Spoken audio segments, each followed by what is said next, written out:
This episode of Tinfoil Tales comes with a content warning and a reminder that this podcast is for mature audiences only. Unless I haven't been paying attention, man, the moon doesn't look normal. You keep the pressure on, correct? We stay until we win, is that right? At the moment, you're under arrest for incitement. Have you guys been following me? We're winning, folks. Okay, we're winning. We're pushing back the dark. You ask simply two questions to find a filthy Freemason démolé. Where did you go to school? Which primary school? Which high school? And who's your daddy? Welcome to Tinfoil Tales. I'm Sandee. And I'm Sauce. Aye, me arties. Today we are coming to you from a tinny out on the bay. First up, it's time to talk about everyone's favourite sailor, Dave Guru Graham. We didn't have Guru on our priority list, to be honest. But now that poor old Guru actually believes he is already a federal senator, we thought, well, why not? Let's jump down this rabbit hole and see what we find. I think we know what we're going to find, Sandy. I think we know. So just who is Dave Guru Graham and how has he ended up as the self-proclaimed leader of the freedom movement in Australia? Well, back in late 2019, Guru's Facebook page looked like most other people's. There were some posts about local issues, local sports results, a few about the weather, but every now and then one would pop up about big pharma or the government being corrupt. Then in January 2020, a post about Agenda 21, and we're off to the races. In February, posts started to appear about China, 5G, and the pedophiles. But something strange happened in March and April of 2020. Guru puts up some posts about COVID, not saying it's a scandemic, instead sharing something else. Posts telling people to stay safe, promoting a local manufacturer of face shields. And at Easter, he posted about people from lockdown Sydney areas travelling to the coast. June rolls around and we get our first sighting of the familiar "where we go one, we go all" hashtag. And in July, he posts a meme, that's meme, but he calls them memes, that says, "Your money is fake, your food and water are being poisoned, all these wars are based on lies, your country is being run by a bunch of pedophiles, and you're too distracted by bullshit to do anything about it." In August, it's Hillary Clinton. And on it goes. Guru actually has a bunch of different Facebook profiles, so following chronologically was pretty hard to do, actually, because there's a lot of breaks in the content. But it's safe to say that his profiles ended up being 100% conspiracy-based. So we're going to fast forward through Pizzagate, through Trump and Epstein Island, because we've heard it all before. What we're going to take a look at is the genesis of the Guru persona. Let's go to a caller. Right now we have Guru calling in, and he is in a. Let's get Guru on the. Jess, do you mind if we take a call? Would you mind? Okay, here we go. No, go ahead. Guru, thank you for joining America at War Live. You're with Jazz Pop, and yours truly here, Dean Ryan. How are you tonight? Where are you calling from? Okay, Dean, I'm in Australia, Wollongong, New South Wales, Australia. Okay. We're following you guys intently over here, mate, because obviously what happens around the world happens with us. Apart from that, I'm what you call a spirit-filled Christian, so this is a fight between good and evil, I think, as we all sort of know. Interesting. But yeah, we got a bit of intel today, Dean. I got a mate that they're going to try live tonight, actually, and see how we go, having an open discussion with some people. Got it. Can I mention some things that we think might be right, and you give us, let us know whether you think we are or we're not. Absolutely. Go right ahead. Okay, so today found out this is what we're feeling, is that actually China, India, USA, and what's the other one? Taiwan are all in cahoots that the reason we've got military at the Mexican border from China and military at the Canadian border from China is because we're going to take down China, and Xi's on our side. So I hear he's a white hat. He's taken down all the people that are loyalists to the CCP. And one easy way to do that is take them down while their military's out doing things that they probably, everyone thinks that they're here to start a war, but they're actually being planted here. So there's no military in China. Could that be possible? All right, hold on a minute. And Guru, I don't mean to be. I think the more movement you have on your earbuds, the more static we're getting. Just to let you know. But let me just try to put this in context. And Jazz, feel free to just jump in here too, if need be. So that's the first appearance of Guru. He's wearing high vis, walking around the garden, and at one point he signals excitedly to someone who I assume is male off camera, and he is so excited to actually be talking to Dean Ryan.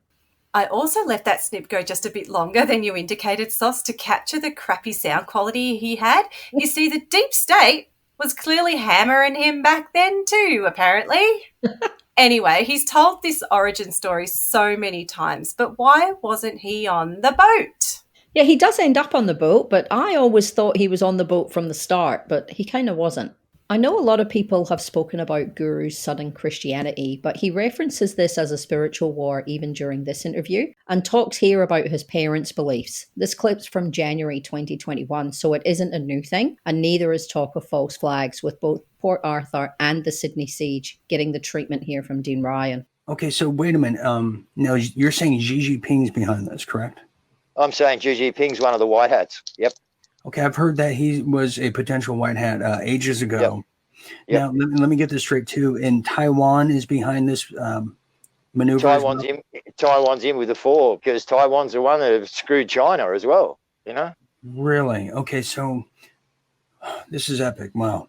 Okay, so and they're saying that Xi is all for it. He's cool. Taiwan can take over. You know, we want to get a democracy back in China for the people. Okay, now let me ask you this question. Yeah. This piece of information that you're getting, did you hear it from a certain intel organization, or is it in the news? Because, I mean, I remember there's a lot of things in Australian news that doesn't necessarily make it back here to the States. Yeah, no, so our mainstream media is as much, excuse my French, Dean, but as much bullshit as what you've got over there, mate. You can't believe it. You know, I had a conversation with my parents the other day. My parents are totally brainwashed. Now, these are Christian people, been Christian people all their life. They believe what I'm saying about prophecy and this, that, and the other, what's going to happen. I prove I'm right every 3 days by it coming true, but they still sit down in front of a 6 o'clock news, and then they doubt me and start to believe the news, because we've been fooled for that many years, man. Well, everyone's blindfolded. No, that's kind of been the complacement of the Australians. You know, I have a lot of family down there, and I mean, they were so complacent they gave up their guns after the Port Arthur. I mean, I don't like guns. I don't have guns, but yeah, everyone has a right to have what they want to have in this world. The Sydney hostage siege, I was there for that. I went to air as soon as that happened. I mean, you're in case people don't know, we're led to believe that this gentleman of the Arab nations was just walking around freely throughout Australia with a rifle, and he just happened to pull this event across the street from the Australian broadcasting system that they just were filming. Yeah, it just happens, doesn't it? Coincidence, like Gibbs doesn't believe. But they'll believe that, but they won't believe, that stuff we're saying. But okay, so just to recap. So Dean invited Guru to send an email, and a star was born. Oh, God. I know. If only Dean Ryan. Damn you, Dean Ryan. Oh, God. Yeah, he's responsible for all of this, by Correct. the way. Just a quick clip on Dean Ryan, host of Real Deal Media, so that you get the lay of the land. So Dean is just one of many in this space. He runs a Facebook show that has a variety of people all trying to outdo each other with wacky, scary stuff. So here's another fringe theory. This one's going to be cringe theory. This is cringe. I'm going the extra mile here.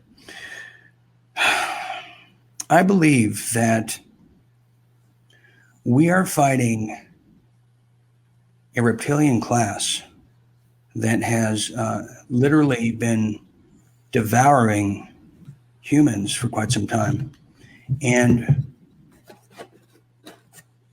if you saw my makeshift little podium here, it would be so embarrassing, but we're not going to do that. Anyways, that they're devouring the human class, and the fact that people are waking up to this solely on the fact of David Icke's books has accelerated their agenda to extinct us, because now we're awakening, and they don't have that. They have enough people that they want to devour. There's no longer need us living in harmony. They've betrayed us. Now there is a war because of this in the Middle Earth that goes all the way down. So we are fighting these reptilians that live amongst us, yes, but really stem from the core center of the earth. So that is my cringe theory that I'm as I throw myself again to the wolves publicly. And by the way, I understand this is all blackmail against me in the future if I want anything of prestige, but I don't care. So Guru became a little bit of a regular, real deal's man in the outback, and he regurgitated a bunch of stuff he's heard on other shows from America, along with some local intel. So what this tells you is that we're actually not owned. I'll just go to another tab here. We're actually not owned by Australia. We are no longer, Australia. We're set up, and I'm just going to tell you, because I'm blown out, right? We're set up so that we're ruled by America. You own the patents to our emblems, right? Our coat of arms and that. They're all registered over there in America. Mm-hmm.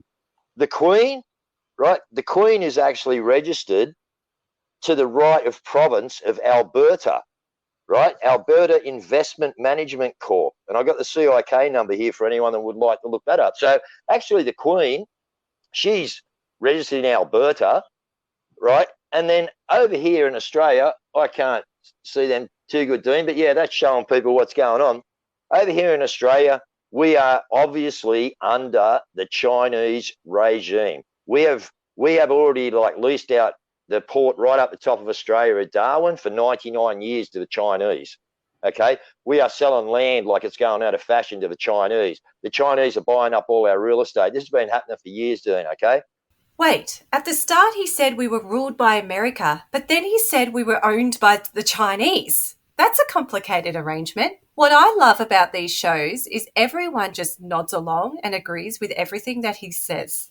I've included this one just so people understand the role that he played on Dean's show back at the start. He wasn't the star. In fact, he is referred on screen as Real Deal Media fan favorite.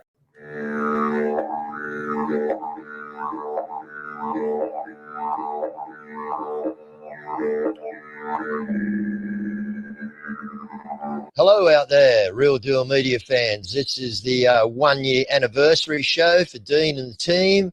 And this is your little guru Aussie insider here. And I've come prepared. I've got my convict stripes on because that's where my family come from. We come from back where Lisa is. And yeah, we got shafted over this way, but we were pretty happy about that. We like it out here. So I got that. I got my hat. This is what we use over here when we were, young tuckers, and we never had proper hats. We used to get a hanky and wet it, and that's what we'd use in our head in summer. I've got things here like my Vegemite, my beer, my chips. So over here we dip chips in Vegemite, drink beer. That's what we do. And these things, maybe a little protection from the drop bear or two. You never know what's happening when you walk out here. We got the 7 deadliest animals in the world over here. So what we're going to do tonight is we're going to do a couple of stories from Australia, and see what's been happening over here, and a couple of far-out tales that maybe you people over there don't know about. So I'll be back, and we'll hop into a bit of Australian outback mystery. Guru, the little insider from down under, is going to finish off with a bit of something for you Americans over there, or whoever else is watching around the world, about our drop bear. You thought I was mucking around, didn't you? Okay. A little drop bear, hanky, saves a bit of the head. Well, here we go. Scientific name, Thylacros plumitus. Okay, so there it is, Thylacros plumitus. So the drop bear legend tells of a large arboreal predatory marsupial related to the koala that drops on its prey. You get the gist. That's a bit embarrassing, hey? It is. At the end of July 2021, they actually caught a visit from the cops while they were doing one of their segments. They spent about 15 minutes over dramatizing that Guru was being arrested, the brown shirts were at the door, but it wasn't an arrest. It was just the cops door knocking people in Sydney about an upcoming protest. Okay, so this is live right now. We were going to be doing a Real Deal before party, and we have Guru, who is going to be joining us. I'm here with Lisa Duffy, producer of here at Real Deal Media. I'm Dean Ryan, of course. Now, Guru is not on screen, and if you're asking yourself, why is he not on screen? Well, the cops came to his door, and they're there right now, and we suspected them jamming his internet and Wi-Fi just as we were doing a sound test to go live here, and we actually pushed the time back. But now he said they're at the door, and they're watching him closely. And Lisa, I told him that Guru, they're watching you right now. I mean, we see what they're doing to the quote dissidents or protesters. They have teams of like brown shirts going around tackling everyone, and here we are live. We're now altering the show, and we're trying to get a camera and to see what the hell's going on at Guru's front door right now, Lisa. I mean, yeah, they've got no reason to be at his front door. Yeah, what a spectacle this has turned out to be. Apparently they turned up yesterday as well. Another guest pops up on Dean Ryan's show, a guy called Pat King from Canada. He's a rambunctious guy who is perpetually outraged by everything, and Guru develops a man crush pretty quickly. In August, they team up to do a show that's chock-a-block full of nonsense and fear porn around Melbourne lockdowns and how they relate to the Great Reset. Ladies and gentlemen, this COVID thing, it's a mind psychological warfare, and it's playing on the minds of the innocent and the weak. And what they're doing is setting up for the Agenda 2030 game plan, which is what they've had in the runs and in the mix for the last 50, 60 years. They've been getting ready to set this in motion. Now you're seeing it. It's taking fruition now. It is starting to come together. They're using innocent countries such as Australia because they know you can't leave. You're on an island. So they're going to do whatever they can to you guys. They're going to push and push and push and push until you can't push anymore. And what they want is they want you guys to start shooting. They want you guys to start fighting. They want you to start rioting in the streets. So then they can bring their military, like they already are, but they want to bring their military in force. And they're going to put you in isolated communities with limited communication and limited resources. And you guys are going to live like basically like the movie The Hunger Games. You're going to have your own little districts, and you're going to live in this absolute dystopian like world. You're not even going to recognize what's going to happen. Unfortunately for Australia, is they are pushing back. Some of yous are, and hats off to you for doing that.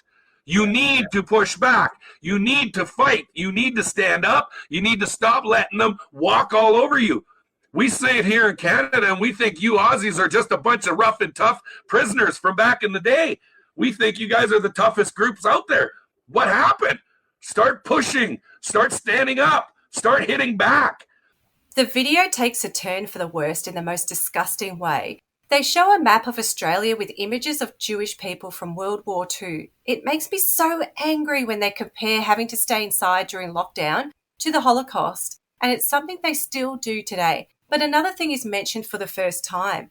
Guru talks about truckies. The timing of this is important. Back in our very first episode, we spoke about a meeting that we know happened around the same time. This meeting was offline, but we have been able to work out a few of the people who were there, or we assume who were there. Danny Searle, Lermpa, Guru, Luke Simpson, Mike Sims, Romeo Georges, Cindy Roberts, and people from other common law groups. This group met to discuss a plan to take back Old Parliament House, a plan that was derailed by Cindy when she went to Canberra earlier than agreed. But back to Guru. In September of 2021, a few things happened. Firstly, Dean Ryan did a segment on the 28 names, which might seem a little bit weird. But then Guru attended Karen Brewer Day. Karen Brewer Day, that famous day. It always loops back to Kaz. Her influence on this movement can't be undersold. Sure, she ends up fighting with them all, but at some point they were all under her maniacal spell. Wow. That was me being like maniacal because, Kaz just is. It was good. The really big thing that happened, though, brought some other people into Guru's orbit. They are out there, folks. This is not a game anymore, okay? And whether this gets me whacked or this doesn't get me whacked, we all need to get out and stand with the people in frigging Melbourne and get beside them. Everybody, okay? Everybody. These guys are starting to stand for us now, right? The first people that have. The truckies give it a go, but it wasn't. I'm not having a dig at the truckies, okay?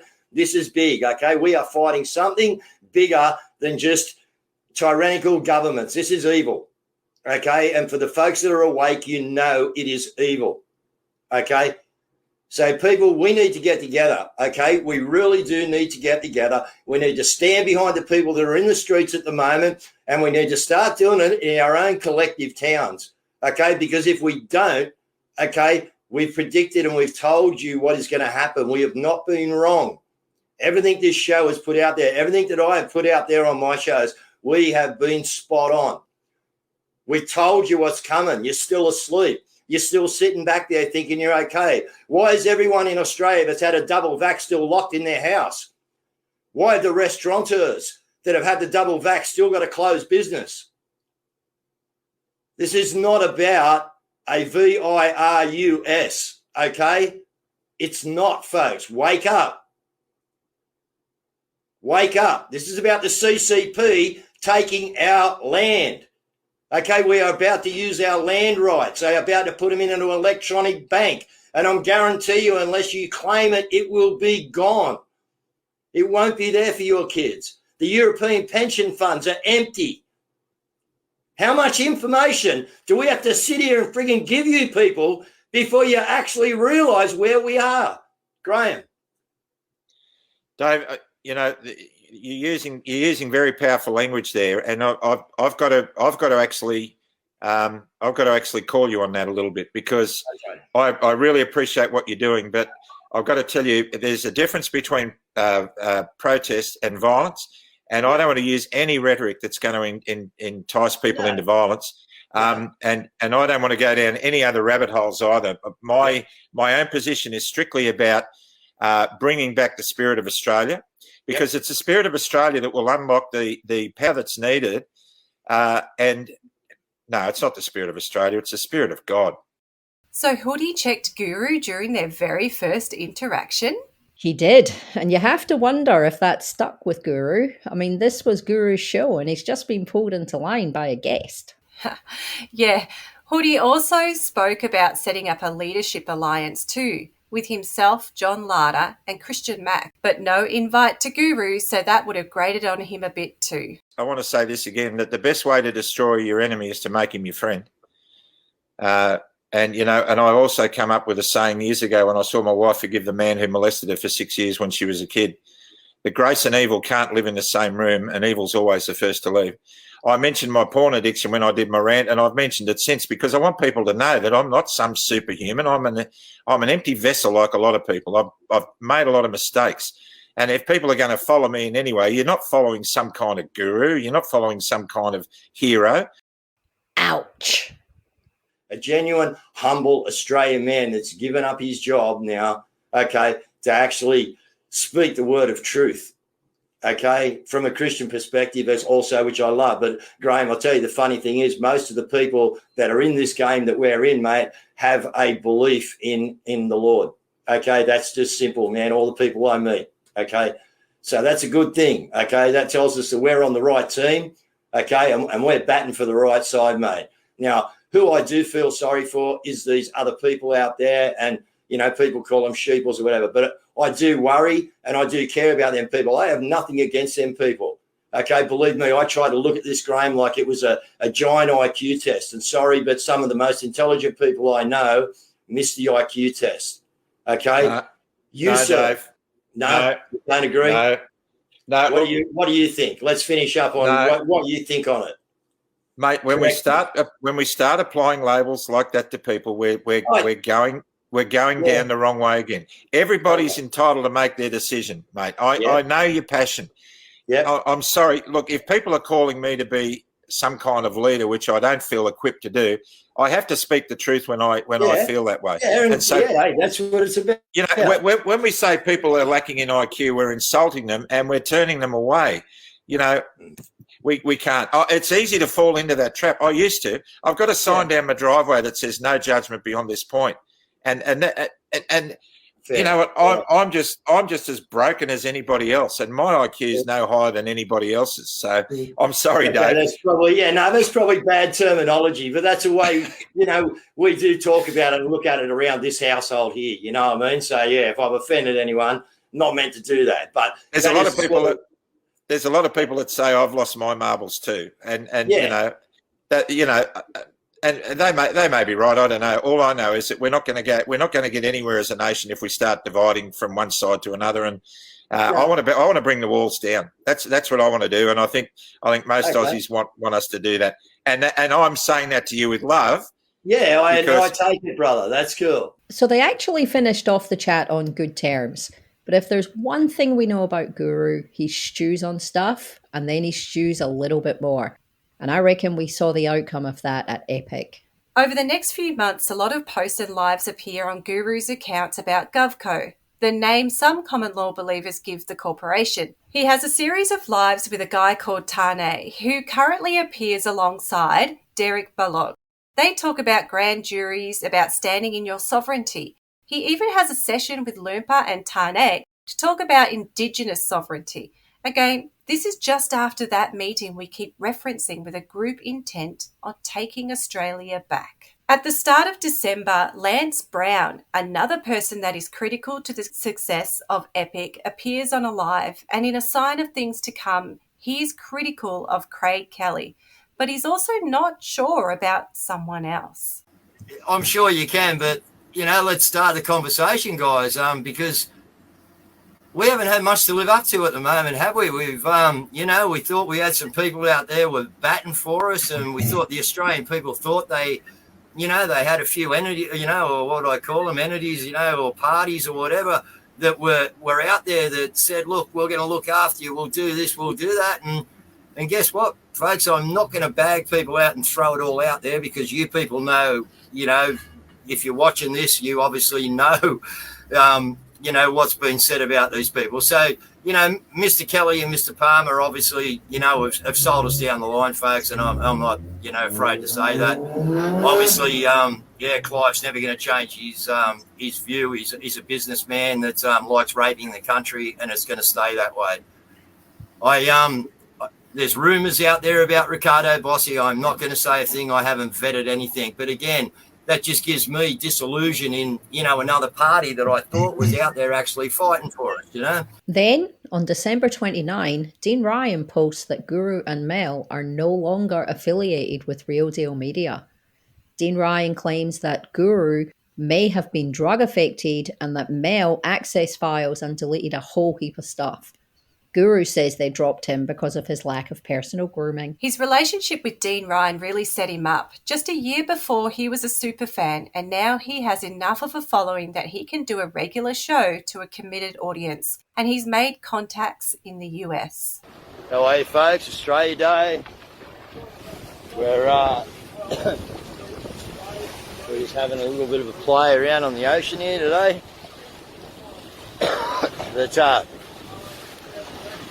yeah, what I'd like to say to you folks is maybe you've seen what's going on in Canada with my mate Pat King, and if you haven't, you need to go and have a look at my Stop the Rod or Dave Graham, or go to The Real Patrick King.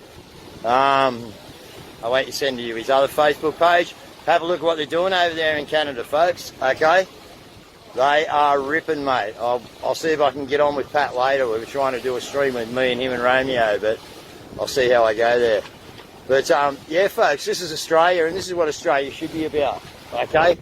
This is the type of thing we should be doing. Out here enjoying whatever we like to do, and not being told that we can't do it, or to do it we must have this or we must have that, or whatever else. So, folks, like we've done a few streams. Thanks to everyone that shared it around. All right, we've got out over 70,000 people. I think it's up to about 75,000 now on the kids, folks. Okay, so that's what it's all about. So Pat and that are they're going off over in Canada, okay, and they have got about 600,000, I'm telling you, man, they got 500,000 trucks rocketing into Ottawa to lock the place up until they get some action. So I'm just asking Australia, what are we doing here? What are we doing? That was Australia Day 2022. The tyranny on display in that video is next level. A yacht out on the ocean. You hear Mel talk about a pod of dolphins. Oh, it's so hard. I can see why they needed to take Australia back. I mean, God, imagine having to live like that. Terrible. No wonder he wanted everyone to live in their cars for the next year. And 500,000 trucks rolling into Ottawa. Sure, Dave. Then on January 29, Ryan Harder and Jim Greer appear with Guru. At this stage, Jim has already left Western Australia. This is really the start of the convoy to Canberra, where Guru leeches onto Jim's plans to come to Canberra. They also declare themselves sovereign living beings and that the corporation, which they clarify as United Australia Party, are not welcome. Okay, this isn't an episode on Canberra. In fact, to be honest, it was difficult to write this episode, as there isn't really an angle on Guru. You've kind of seen all there is. He shows us 5 nights a week exactly who he is. What we've tried to do is show his origin story, a story of connections. He calls Dean Ryan, who likes his ochre charm and gives him more airtime. From Dean, he is introduced to Pat King, who plants a seed of a convoy. Through Romeo Georges, he connects with the Harder brothers and Jim Greer, and all of a sudden, he's the face of the Canberra protests. But the thing that's more interesting about Guru is his paper-thin skin. Remember that interview with Hoodie when he checked Guru's aggressive language? How much of that interview affected what happened in Canberra? And did the hero's welcome Jim received when he drove into the library camping ground annoy Guru just enough to make sure all the rallies were then held in areas that Jim couldn't attend because of his bail conditions? He didn't help Jim at all when he was arrested. No, he really didn't. What we do know is that Guru saw Camp Epic as his personal compound. He controlled everything that happened there, and he got more and more agitated and hyped as the days went by. So yeah, folks, so we're coming back because there's been a little bit of unrest, and I just want to be there in the morning to, like, you know, talk to you. Yeah. This morning, do you want to stay out in the open like that and be unsafe, really? Well, yeah. Look, we could be, folks, because look, we're trying to do something here, which is Fairburn Avenue, which is actually, you know, it's all about government, because that's what we need to do. That's a dog. Okay. Yeah. No, what? It's a Juru, right? Oh, it's a kangaroo. Oh.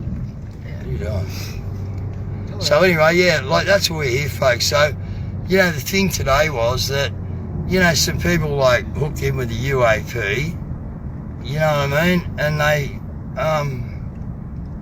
you know, went and sort of sold you out, guys. All right, so Mel, just pull over somewhere, darling. Yeah, I can't see, darling. Okay.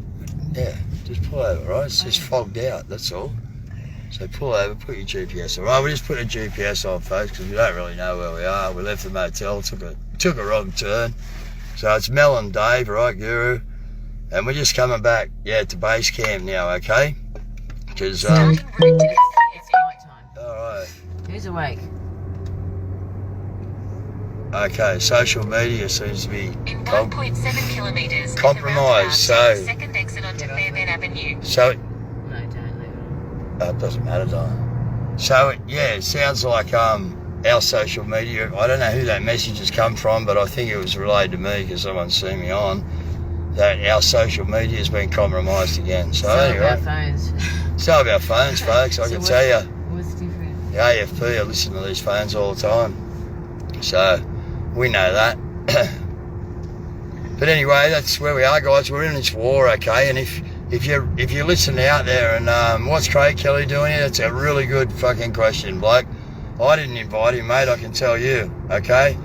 This is filmed in Mel's car. In fact, it starts with Guru telling her she needs air in the tyre, and her response was, well, they shot it. They also think that the police are listening to them through their GPS. But it shows how fragile Guru is. He has been away from camp for a few days. They didn't sleep there much. They just showed up to do the morning and afternoon talks, and that was pretty much it. but people are getting a bit restless, so they come back at 1 a.m. to try to restore their power. I'll tell you right now, Hoodie and the UAP and Lada and, Mac and all their shills, they got a big sound system, folks. They're putting it at the bottom of the hill to try and blow us away so we can't be heard. They've took the people's spot at the bottom of the hill and just railroaded it. They're trying to, all these big corporates, mate, they're trying to beat the little old concreter from Wollongong and the power of the people, folks, and guess what? They can't do it. These lives become more and more frequent, just chipping away at Hoodie, UAP, Lata, Christian Mac. He even splits the camp into 2 parts. The top camp is where the Victorians are led by Harrison and Billy, and he segregates them from the rest of the group. 1:15 and the cops were coming to evict us at 12 o'clock. They're fucking lying again, them bastards. Okay. Where are you from, sir? Hi, mate. Yeah, Taree, New South Wales, just south of Grafton, where Graham Hood lives. Oh, okay. And I'm here for Graham Hood because he's my inspiration, and I love him, and that's why I'm here. He put a message out 4 days before we arrived. Yeah. And that gave me the movement to get down here. So I love him. Yeah, and, no problem. As I said, you've heard what I said to Hoodie tonight. I read it out, and that's probably why your mate was over there talking to you at that particular time after I read that, maybe. But listen, I love Graham too. That's why I done what I done. You know what I mean? Because we're playing, guys. Look how we get psyoped. I can't even get on my own microphone. Everyone will. Me and Bossy is standing there with a live microphone. I'm talking and someone turns it off on us. Yeah, but you read out text messages 20 minutes ago from Graham Hood, and you were insulting him. Well, I wasn't insulting him. I was telling him straight how it is. And if I didn't love him, I wouldn't do that. I'd let him sink further. But he's been coerced by bad agents, and he's a lovely guy. He's come from flying an aeroplane. If I got in the left-hand side, let's just say this, folks. If I got in the left-hand side of a Boeing, all right, and then Hoodie stood there and he said to me, righto, fly it, I'd have a bit of trouble. That's what Riccardo Bosi said. Well, it's the same. Yeah, exactly right. Who's going to sit and just, I couldn't do that. But, you know what I mean? To crucify a man that doesn't have a hidden agenda or financial incentive. But I haven't crucified him. I've told him straight by private message, private, mind you, not public. But don't come to this circle and read just out giving text messages. Well, if you don't like that, listen, it's all going to come out. I didn't crucify him. I showed you. No, but you were speaking derogatory towards him. Yeah, so I think we all need to come together. Okay, I don't think it was derogatory, but we can debate that. I think it was straight, and as I said, if I didn't do it, I wouldn't love the guy because he's been surrounded by bad agents. He's been sucked in, and he needs to learn. You know what I mean? Like I had to let you people learn to walk in there and learn that this is what they've done with your stage. They took it off us. They got Craig Kelly to pay $10,000 for a stage and bring it down here to beat the people. In this example, he argued the point for another 4 or 5 minutes. Didn't matter what the other people said. Hoodie was wrong, and he and Bosi were the only people that could be trusted. The other person orbiting Guru at this time is Johnny Q, who aligned himself with Jim Greer and Luke Hainsworth when he got to Canberra. Luke was acting as Guru's bodyguard of sorts, as they are from the same area around Wollongong. Johnny starts to work out that Guru isn't really interested in Jim, and that he seems more interested in getting his face on as many lives as possible. And it's kind of bothering him a bit. And it keeps bothering him, even after they're evicted from Epic. You don't give a shit. You're fucking liable.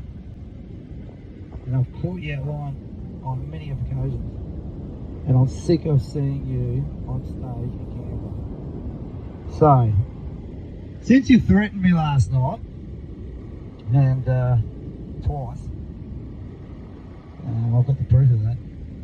And I've come here, and he said, come on my boat. And I said, no, Guru, I'm not going to come on your boat. I'm going to stand on the land. Because we all want LORE, law of the land, Guru. Not Admiralty law, Guru, where you are on your boat, sunshine. So, the way it works here, brother, is that when you fucking threaten the man, and that man wants to fucking stand up to you, you get on the fucking land like a man and put your fucking fist up your weak cunt. So this late night visit to the harbour results in this confrontation back in Canberra. Well, the Victorian State Police Force and the New South Wales State Police Force, which were heavily involved in, it seemed to be an American marketplace, even in the early 1980s. This was a new marketplace in the country in the 1980s. Then in April of 2022, Dean Ryan gets his revenge via a live called The Guru Deception, Australia's Informant Within. Welcome to a Real Deal Media special report. I'm Dean Ryan, and tonight we're going to get into the inner depths of an investigative piece that Real Deal Media has been consistently looking into over the course of the past several months. It's of a personal nature with personal reasons.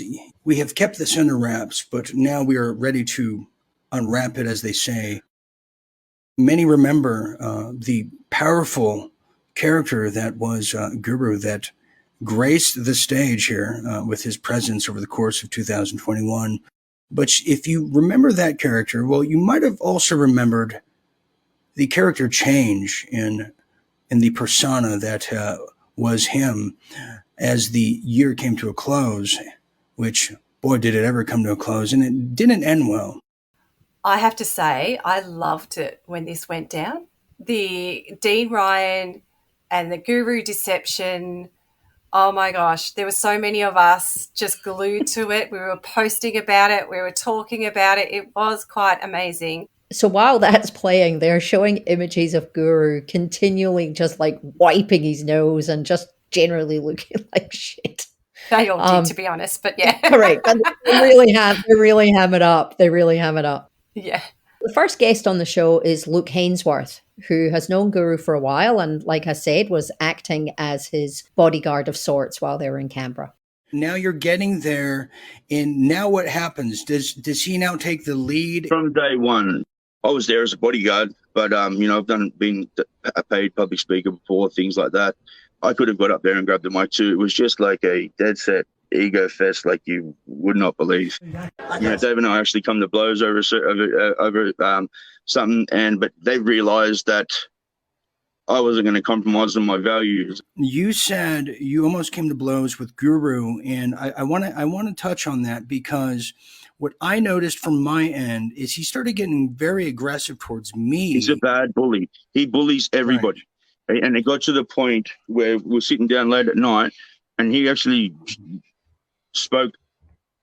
was yelling down at me, and then I stood up, and yes, this is a bit egotistical or whatever, but these are my exact words. I said, Guru, back up, dude. I said, nobody is walking around that hasn't hit the ground after they spoke to me like that. It's only that I've got God in my life and that I've changed, man, that I've got enough patience to have copped it this far. I said, pull up. And then Mel grabbed me, and I'm a good guy. I don't want to. Plus, Dave's a 50. I could lick Dave and he'd break, And by now, I started to cotton on to that. They were smoking ice. Guru and Mel knew 10 days before that happened that the police stormed the Epic Centre in Canberra. That was the end date. Of course, that clip that you posted on the night was used, Sandee. That remains one of the sneakiest and best posts of all time. Guru scoring live was just peak. Oh man, I just got caught. I'm going to get live. Don't want you to get back. Nah, that was choice, man. But tomorrow night, you reckon I could have like a double dose? Because I'm having a really easy day before Parliament. Yeah. And so I'm just going to relax tomorrow. So I should do that tomorrow. Right. So now your mind's open with that. Anyway, with that little dose, I can sort you. Cool. No, that was nice drink. There was a nice drink, bro. Nice drop. I liked it. The other guest was Jim Greer, who got the chance to set the record straight on how the convoy happened. As we mentioned above, Jim is connected to the people from Muckader Camp, and it was them who asked him to come to Canberra and to try to bring some people with him. This was the same time as the Ottawa convoy, so that made sense. Jimmy ended up getting arrested. We have some evidence that points to Guru being actually the one to adopt him in, which makes sense because he's done, as we can see now in hindsight, he's done everything he can to kick anybody else out of there that's retaining some limelight. This is where we are going to put a disclaimer around things that were said in this live. Luke states that Jim Greer had already left by the infamous night when they asked for money to buy the land. We know this isn't true, so please apply a pinch of salt to all of this. Yeah, when I met Guru, it was just a guy that seemed overexcited, very happy to be going up on stage, talking to people, saying, look at what's going on, we've won this already, etc., etc. Lots of excitement. Then he'd go on stage, then he'd come back off and he'd be excited again, and pretty much had a lot of hot wind. And all we've got to do is stay here and stand our ground. And, you know, every second night they were off to hotels and things, so I don't really know what was going on there. But we still see the same behaviour with Guru now. It was just a couple of months ago that Guru headed down for the daily GG yelling match, and he couldn't help himself. He had to kick something off with Dee and Jen, who are there regularly and have both contributed food, and in Dee's case, has even opened her front door and let some of them stay there from time to time. Guru called them infiltrators based on no evidence at all. Again, though, it's just about division with Guru. He can't have strength anywhere, as he believes it diminishes the control exerted by himself and Riccardo. And he got what he wanted. There are now two distinct groups in Canberra, those aligned to Bosi and the rest. Even the chat on the YouTube channel for the GGs is 100% supportive of Guru and Bosi. If you dissent, they block you. It is so well curated now, it's actually iconic. We've heard him kick off continually at Hoodie, Lartar, Christian Mac, Tricky, Dave on Eggs, anyone who has a profile who is moderate in their views, well, more moderate than an evil cabal putting snake venom in the water, but he just can't have it. They really have built a bit of a cult around Bosi, haven't they? The messages are controlled. Guru is the wild man who revs things up, who gets the viewers onto the live stream 5 nights a week. And Riccardo is the benevolent leader who sweeps in from time to time to anoint his people.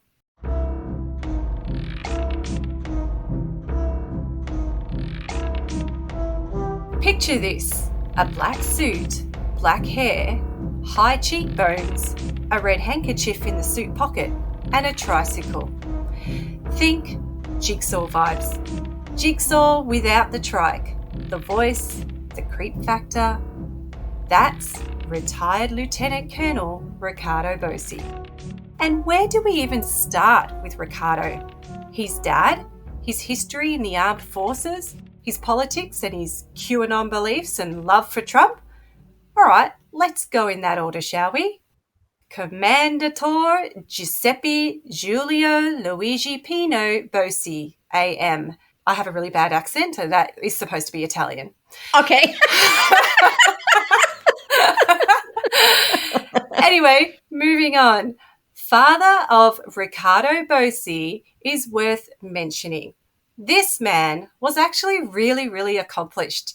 He wore many hats, not the coloured hats that Riccardo speaks of, but he was a writer, journalist, radio presenter, and sat on committees representing Italian immigrants in Australia. Pino was made a Knight Commander of the Italian Republic and was awarded the Jubilee Medal and made a member of the Australian Order. He also received a Peace Commendation from the United Nations Association of Australia and studied in Italian, French, English and Latin literature. Quite somebody for Bosi to aspire to. He was an inspirational speaker who wrote poems and stories about life in Australia. In fact, I found an excerpt of a book of his in an old newspaper where he talked about Australian women being, and I quote, a delicious dish, but, well, too easy.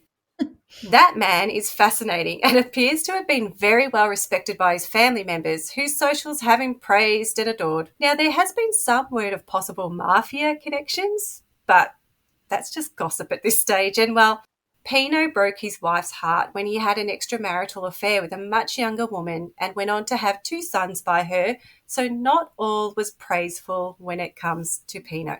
Riccardo's mum, Livia, is a sad story. She worked at the radio station alongside him. They did a reality TV show about living as an immigrant family in Australia and even had a stint on Play School back in 1971. She's pictured in a newspaper with Gough Whitlam. The connections they had. But she tragically took her own life when she couldn't cope with her husband's affair, leaving behind her 7 children, including Riccardo in 1992. It's very sad. Yeah, really, really tragic. So that's the family that raised Riccardo. I get the feeling Riccardo regards himself as an inspirational speaker and is aspiring to be accomplished and respected like his dad. But he's earned himself a disservice and won't be looked up upon proudly by anyone other than his Q-pilled doomsday cult members, if you ask me. Much like the Jigsaw character, Riccardo is living in a movie and playing a dangerous game. So what's Riccardo's history? According to him, between 1985 and 2004, he was in the Special Forces Regiment and the 1st Commando Regiment. He also headquarters as Director of Capability Development, Future War Planning. Future war planning, Sauce. Isn't that interesting? The question around what Bosi is up to is touched on in the Dirt Unit podcast, and they had us thinking. They make the case that this is supposedly a man who has a history working in Defence Force and war planning, according to him, who is bringing QAnon-adjacent rhetoric into Australia that has been known to cause issues with national security in America with the storming of the Capitol on Jan 6. Does beg the question, doesn't it? Rowan and Ross, boys, you have had some terrific guests on Outsiders, but Riccardo Bosi is the best ever. Talk about straight talk, calling it how it is. No bull, boom. Loads of common sense with a high level of intelligence, together with his background experience. Please get this fella into Parliament. This is from Mrs. Bosi. No, sorry, just joking. And make him Minister for Defence. Do your viewers a favour and get this gentleman back onto the show real soon. And we've got another one. Riccardo Bosi was brilliant. It is time that every effort should be made to replace Malcolm Turnbull before this country is brought to its knees. What an amazing interview with Riccardo this morning. He should be the Minister for Defence. A lot of people seem to think that. So, glad we got Riccardo on. As I have mentioned before on this podcast, I'm not the political person between Sauce and I, and Sauce is far more knowledgeable, but I've paid attention to Bosi from pretty early on, actually, because I gravitate to the cooked. And Bosi was on my radar quickly. I didn't know much about him politically, but I can tell you that the movement loved Bosi at the beginning, and I could not understand it. His rhetoric around hanging was next level. He didn't give a shit what he said about or who he offended. And, well, unfortunately, the movement ate it up. Our peace and loving, love and light and all of that, subjects sure love the idea of a hanging. And the media, and what's the next week or so? What's the next week or two?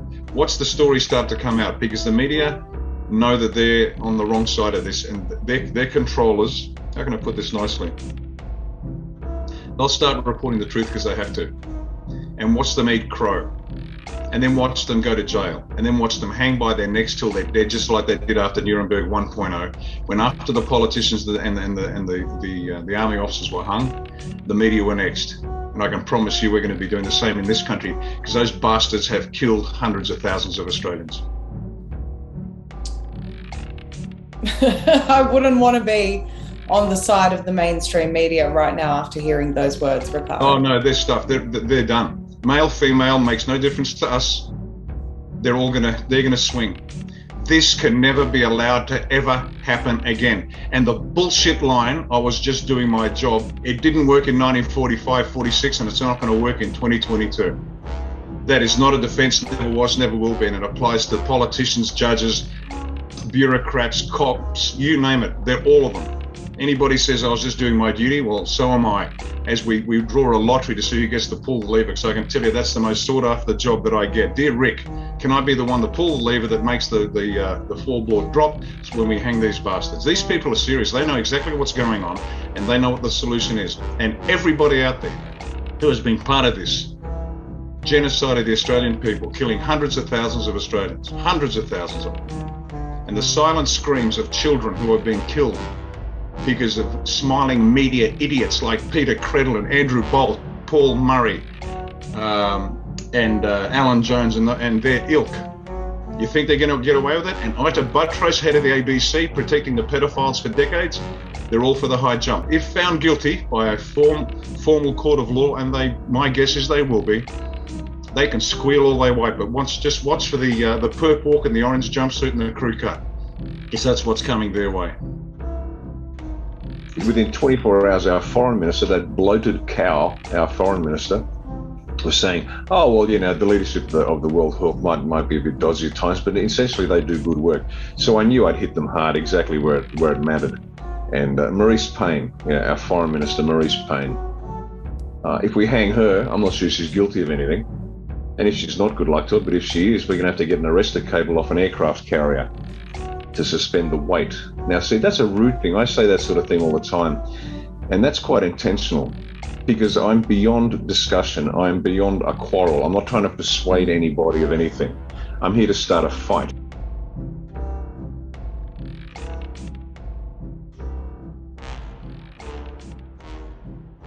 And his views around abortions? Let's take a look at that. But feel free to skip forward 2 minutes if you don't want to hear this. We don't blame you.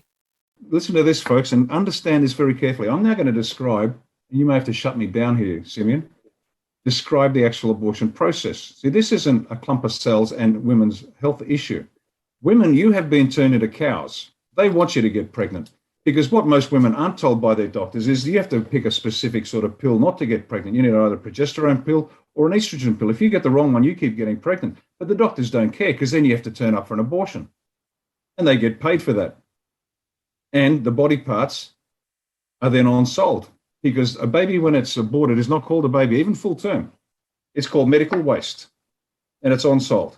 Now, an early aborted baby is worth, 50 odd K. Full term, $500,000. The body parts. There are reports of actually keeping babies alive that have been aborted so they can harvest the organs. Now, you don't have to believe me. And in fact, I ask you not to believe me. But just do a search on the internet about full-term abortion and harvesting baby body parts. This is an industry. It's a sick industry, and this is what's happened. It started off as, oh, it's a woman's rights, a woman's rights, a woman's right, and all of a sudden you can't talk about it at all, and now we're killing them at birth. But that's not where it's going to end. Because right now, and this has been going for some time, there's a gentleman called Peter Singer, he's an Australian, and Peter Singer is a bioethicist and animal rights activist, and he suggested that babies should not be granted personhood. They're not considered people until they're 2 years of age. Now, that means when a baby is born, you can have sex with it, you can eat it, you can kick it around the back garden, because they don't have any rights. Now, if you think that's insane, this is the agenda that they've been pushing for some time. Now, the people who know why, and those that don't, you've got to go down some dirty rabbit holes before you actually understand this. I'm just inserting a quick note post-recording to clarify here that no, Peter Singer does not say that you can have sex with, eat, and kick around a baby. Of course he doesn't.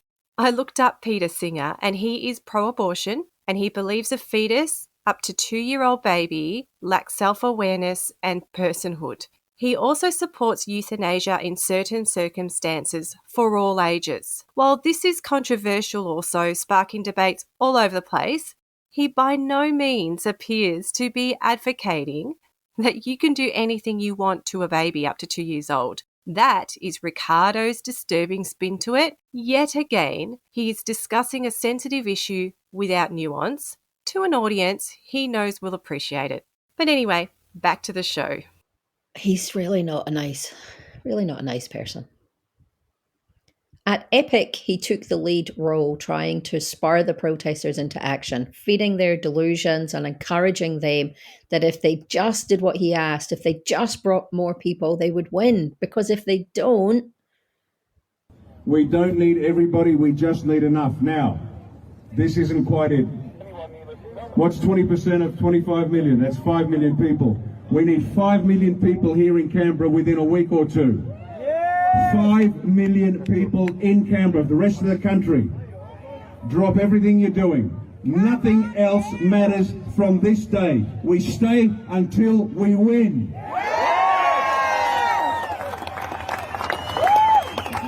Got enough food?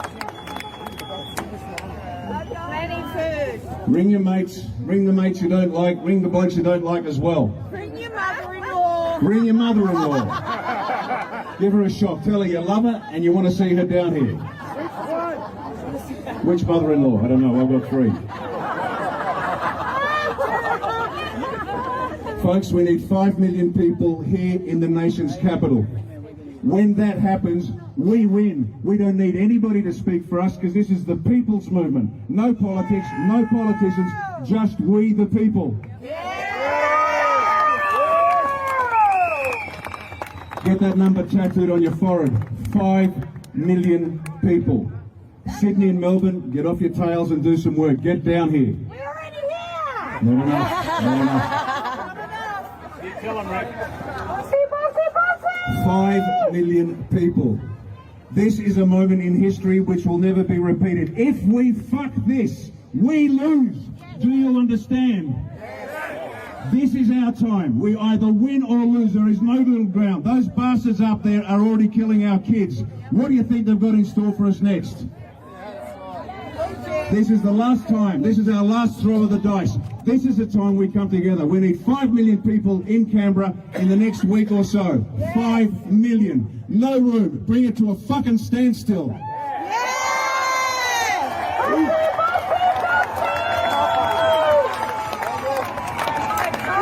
And the pedophile protecting politicians and the pedophile protecting judges, generals, air marshals, admirals, lawyers are going to be so shit fucking scared they're going to run.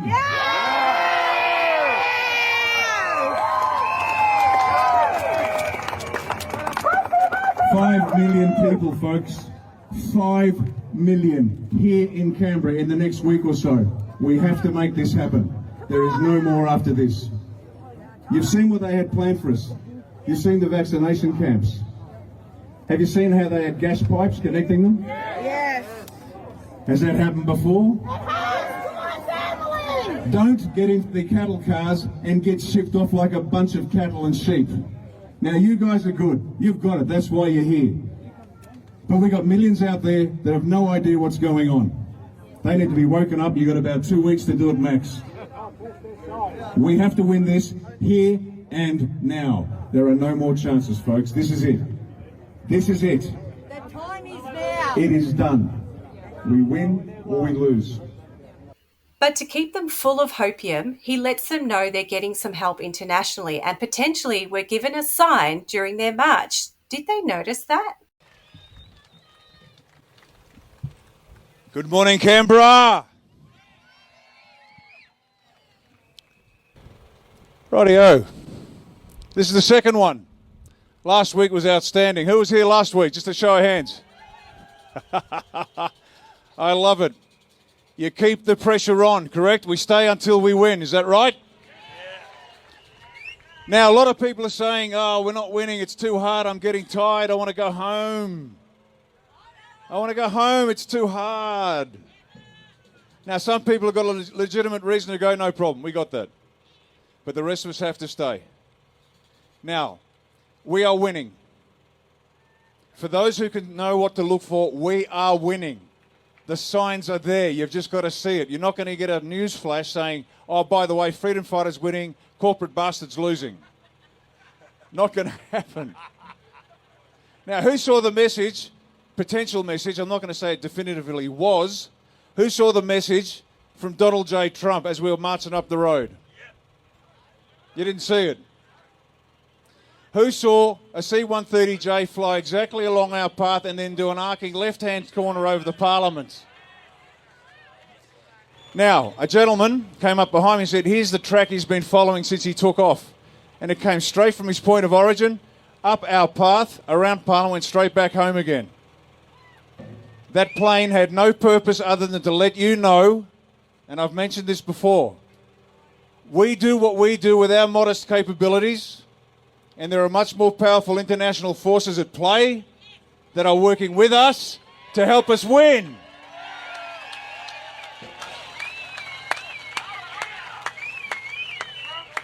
So, folks, be happy. We got this, and we are closer than you know. As we all know, though, the Canberra convoy situation was diffused when Tricky told the protesters to go home, regroup, and come back in a couple of months, bigger and stronger than ever. And despite Bosi's efforts to encourage people to return every Saturday in the millions, the whole thing fizzled out. Well, apart from a dozen ragtag group of so-called freedom fighters holding the line, which really means terrorising Canberra for what has been over a year now and have achieved absolutely nothing. But my favourite thing observed is when he got a little bit more intimate with his followers in a cosy location at the Cali pub. That's the New Caledonian pub in Singleton, where Brad the publican was pilled, in my opinion, was pilled by Stephen Sukar in all things common law and has fought the COVID restrictions, costing him thousands in fines and nearly the loss of his business at one stage. He has a red tin roof with his six-pointed star ensign blazoned for everyone to see that he is indeed sovereign.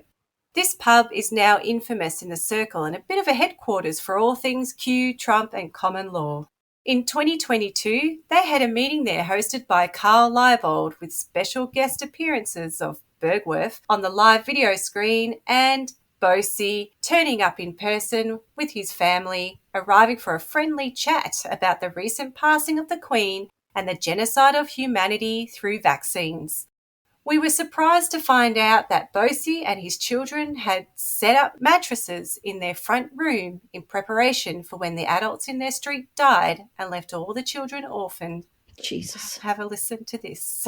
Make sure you're ready. Make sure you're ready for your neighbours. Keep spreading the news and get ready to assist. Because when the impact of what has been happening for years now starts to hit home, the problem's going to be extremely local. And let me give you an example. My wife and I were as usual, just tapping away in the front room doing our work, and it hit me like a ton of bricks. If the neighbours next door, we noticed the neighbours hadn't seen the mum and the kids for some months. And we thought that's a bit of, maybe they've gone home to wherever to see the relatives. But then it struck me, what happens if mum and dad just cark it and they're the three kids running around the house with nobody? Then the neighbours on the other side, I imagine the same thing, and across the road. And all of a sudden, higher political strategies and dark agendas don't matter. You might have 10, 12, 15, 20 children just in your immediate vicinity that need to be cared for. Now, this is fundamentally important. Be ready for that. And my wife and I discussed it. We're going to clear out the front room, get some mattresses in. And all of a sudden, you've got to get very cold and clinical. All of a sudden, those houses, imagine mum and dad are carked it. There's three kids wanting what the hell to do. They now become resources for you to feed and look after countless children. Now, this is where it gets grassroots. And it doesn't get any more grassroots than that. Now, this may not happen, but be prepared. But hands down, the funniest for me was when he and Carl told the room full of freedom fighters who fought COVID restrictions to stay home, to indeed stay inside their homes lest they come across any accidents. Yep, that is a word now. Accidents caused by vaccines.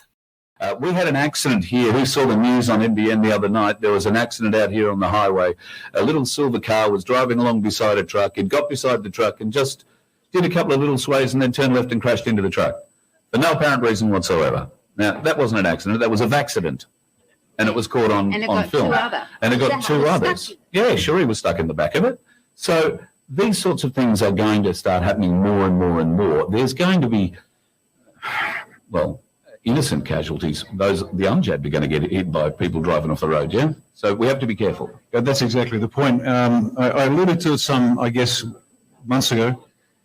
You may not want to be out on the street for the next little while because things like that will happen. That's the point. You stay stocked up, stay where you are, go out only when you need to and be really safe because planes will drop out of the sky, vehicles will, imagine, a full, I was driving down here tonight, imagine a full highway, motorway, hundreds of cars belting along at 110 plus Ks and half a dozen just drop dead. It's going to be untidy, so be very, very careful. That is exactly the possibility. And I do have to credit Billy for reminding me about this next Bosi clip when he posted about Bosi, claiming he didn't trust him because of what he said at the Kelly about the battle of the white and black hats in the plains counter-spraying the chemtrails. Billy is a Melbourne freedom fighter and a bit of a larrikin, but every now and then our opinions will align, and I'm glad to see some people inside the movement see Bosi for the ridiculous man he is, like we do. Just talking about flights, we're not far from RAF Base Richmond, and so we're familiar with the usual aircraft movements, we've had the most unusual collection of movements, particularly in the last 3, 4, 5 days. Low and slow over our place and elsewhere. Again, it's just patterns of, we call it patterns of life, so you figure out what's changing and why. Who noticed cloud seeding today? Who noticed the strange clouds that didn't look natural? Okay, just be aware, that's the good guys counter-spraying what the bad guys have been spraying. So there's a battle of the sprayers up there at the moment. So what you saw today was actually okay. Now, moving away from his bizarre claims, here is how Bosi interacts with the real world. And again, it doesn't disappoint. See, Bosi had a bit of a run-in with the law when he was fined for breaching COVID restrictions. This led to a court session via telephone, where Bosi had prepared a statement to read out to the judge. And he did, despite the judge hanging up halfway through. He just kept reading out his full statement because the statement wasn't for the judge. It was for the audience he was recording this for. And it was a great piece of performance art that was applauded by the movement, but achieved nothing in the end, and he was still fined for his COVID breach. A couple of points during the statement. The magistrate attempted to speak, but I continued making my statement, and eventually he hung up. I continued reading the statement to its conclusion. So, thank you very much for your time. Please enjoy. Note that the first couple of seconds weren't recorded, so you'll come in shortly after I actually began. We'll see you at the end. Cheers. I seek no determination of guilt nor innocence from you. I seek nothing from you because you have nothing to bestow upon me.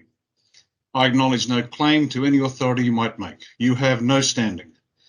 You are at worst a traitor and at best an imbecile, the truth of which will be determined in due course when you will experience the law from the other side of the bar table at the hands of the people. But you will not be alone. Your learned friends, even from the highest places, will also be obliged to answer for their words and their deeds. None shall escape judgment, and the guilty shall not escape punishment. We know not yet whether you have sworn secret oaths. We know not yet whether you have committed other crimes. But soon we will know all these things and more, because there is nothing hidden that will not be disclosed, and nothing concealed that will not be made known and brought to light. Nothing. But it matters little whether or not you are guilty in law, because at the very least, you have by your craven obsequiousness facilitated the brutal destruction of countless innocent people. There is no defence against this moral charge that will stand. Your blind and soulless obedience to your masters, who have visited upon the Australian people the most egregious perversions of decency and depravity, disqualifies you from any further role in the governance of this nation. You and the entire profession of the law have forfeited any right to my esteem, my deference, and my obedience. I will not submit myself to any man or woman, nor any class of man or woman who, by their action and inaction, have eschewed plain decency and good sense, and instead contributed to the most barbaric and purely evil betrayal of the people of the world. By what authority do I speak these words? By the authority that I'm a sovereign being. My life is my life. My liberty is my liberty. My property is my property. And so long as I do not do injury to another's life, liberty, and property, none may interfere with mine. I am my own authority, and you will submit to me just as you will submit to other millions of sovereign Australians. We are the only source of lawful authority in this land. Now, before I dismiss you, there is one final issue to be addressed. Only 6 days remain for you to join with the people against the tyranny of which you are part. If you do not, may God have mercy on your soul in the next life, because we the people will have no mercy on the guilty in this one. Consider this carefully. Now, for the time being at least, I am done with you, so be gone. But I noticed that the magistrate departed. He hung up halfway through. It makes no difference. Ladies and gentlemen, this is what must be done to bring a country to a halt. This will not end until we decide it ends. We must make governing this country impossible. We must bring it to a standstill. We will not risk life and limb, but we will stop the powers that be from exercising any control over this nation. The reckoning is coming, but you must make it happen. You must stand together. You must bring the country to a halt. This is Riccardo Bosi, National Leader of Australia One. Thank you for your time. So let's briefly discuss his politics. Now, I'm going to sound really smart here because I got help. Because, well, you know, politics and me. But what I can tell you about Bosi's political views is that he is a Christian nationalist who wants a constitutional republic like America, as opposed to a democracy, and wants the American military to come in his caretaker role while he reforms it and sends everyone he doesn't like to Gitmo for hangings. He wants to turn Australia into America and is appealing to the American Trump Republicans. He wants their version of running a country. He ran for the Australian Conservatives and, get this, got 368 votes. Wow. Australian Conservatives Party flopped and was deregistered shortly after having achieved no results in that election. Aww. And in Canberra, he had a bit to say about the AEC, and you guessed it, out of the American Trump Q playbook, Bosi had issue with Dominion machines. For me, it's I want to see the Governor-General dissolve Parliament, appoint a new Executive Council and give us free and fair elections in 3 months.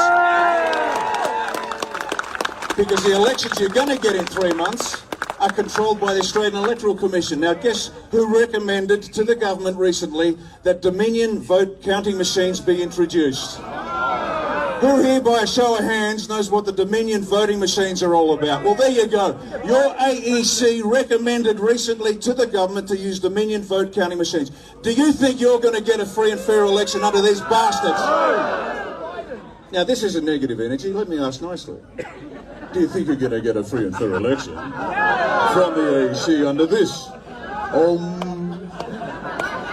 But whoever was running the Twitter socials during all of this did a stellar job, responding to Bosi right away.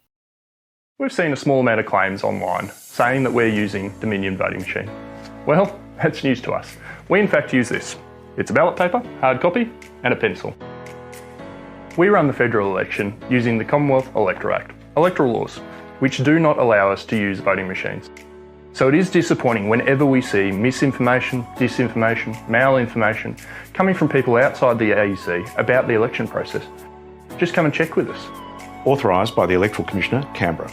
And following that, he ran in the 2022 federal election as an independent and did a bit better, getting 3,272 votes, immediately commenting to his wife, Rhiannon, that it was rigged. There was no way he only got that many. I thought it was rigged for him to get more than I thought he was going to get. But let's touch on his views and what he wants for all of us. If you're LGBTQIA+, this is not good news for you. Biological boys and girls are only allowed in Bosi's world, and only the biological mother and father are allowed to be listed on birth certificates. So shit luck if you are same-sex parents. He doesn't appear to recognise the plebiscite we had for marriage equality, stating he wants to do a lawful referendum instead. Interesting he put the word lawful in there, which feels like he's implying the plebiscite wasn't lawful. If he doesn't like it, he just says it's not legal. He also wants a Christian state, so if you're atheist, agnostic, Catholic, Muslim, Jewish, or hold any other religious views, well, sorry, but you're now a Christian. My favourite policy is the one where he wants to reinstate death penalty for treason and life imprisonment for sedition, which would see people like him and his freedom fighters being sent to death for doing what they are doing right now. He wants to repeal the Racial Discrimination Act, Section 18C, and all blasphemy, hate speech laws. I looked up specifically what that section is in the Racial Discrimination Act, and of course it makes sense that he wants this. It is so people can be allowed to offend people based on their race, colour, or national or ethnic origin, singling that section alone in the Act. Which brings us to this altercation he had with Sydney rally organiser and anti-vaxxer Yusra Yatim. Yusra is Muslim and confronted Bosi about his time in Kuwait.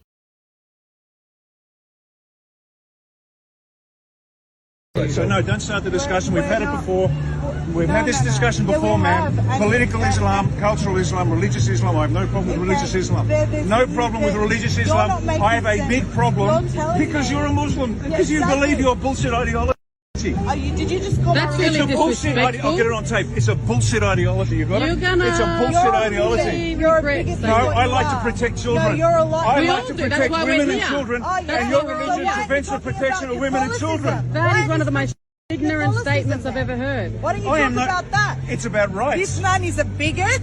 He's a low-life scum. Do not vote for him. He's banking on people's She's giving me more votes.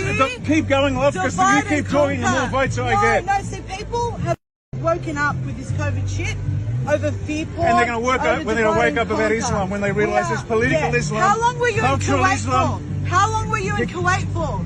Political How Islam. long were you in Kuwait for and doing what? Why don't you talk like that to the mullahs down in Lakemba?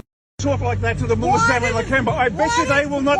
This woman cannot talk to the mullahs in Lakemba in this way. You know why? Because they would treat her very badly. Why haven't they killed me yet? Hey?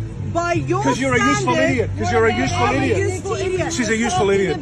Misogynistic, racist, bigot. We don't want to do divide and conquer. Exactly. You Thanks, tell guys. him I'll see you that. later. You tell him that, you low-life scum. The way he speaks to her in that clip shows who he actually is, I think. So Bosi claims he was in Kuwait advising the government, which has divided opinions about him, with rumours circulating within the movement about nefarious things he was up to over there. Yusra and Nick Patterson were the ones being vocal about that at the time, making claims against Bosi, but they are unsubstantiated at this point. But his website is dedicated to issues that he is passionate about, such as anti-abortion, 5G, Masons, Save the Children, and immigration. All the stuff that you would think is there. Of course, but here's something that surprised me. I thought Karen Brewer was the first one to bring in the whole 28 pedophiles and the 90-year suppression order thing that Heffenman spoke about. But it's a bit of a race between Karen, who may have been talking about that prior to COVID and hitting our attention, and Bosi, who I discovered talking about that in 2019, pre-COVID. But what they like about me is I talk straight. I don't prevaricate. I've got a position. I tell the truth. I stick to the truth. And I've been raising two very unpleasant issues that both parties need to be hung, drawn and quartered for. And that's the VIP pedophile ring that John Howe's Liberal government placed a 90-year suppression order on. So we got VIP pedophiles, including a former Prime Minister, judges and the rest, that the Parliament, and that's Liberal, Labor, Nationals and Greens, will not tell the Australian people about. They're happy to sit there quietly. Now, here's a question for you. You ring up your local MP and ask him, will he move to lift the suppression order or not? Now, what do you think that's doing to the elite, the status quo? They're terrified because the whole house comes tumbling down. Because the reason they all stay in power is they've all got dirt on each other. But the person responsible for bringing Bosi and the QAnon phenomenon into Australia is Joe Jamal. Joe has been working diligently in conservative politics, using social media and working within these fringe spaces to bring this movement about politically to the conservative right-wing side. In the early days, Joe, together with Riccardo and Romeo Georges, aired a series of YouTube videos they called The Arc, where they discussed all things on the right side of politics, with a large focus on Q, Trump, and American politics. Joel entertains Bosi's rhetoric and speaks to Bosi as representative of the Q movement. A lot of Q people are obviously very upset this last week, and I get it, guys. I really do. I've been with you the whole time. I mean, this has been the most transparent show. You guys were with me when my dad passed.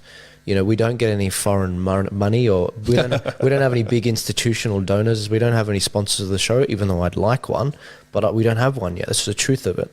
I've been utterly transparent with you, and I finished last year's show with Romeo and you by saying, the moment I'm not transparent, I know you guys can end me. I know that. I'm not stupid, and I like it that way because you keep me accountable like we should be our politicians. But when I tell you that I've come to a conclusion on something, you can tell that I'm being honest and true.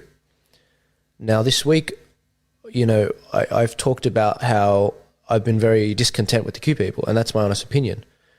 But one of the biggest phrases that enrages me so much about what you guys have been saying to me this week is trust the plan.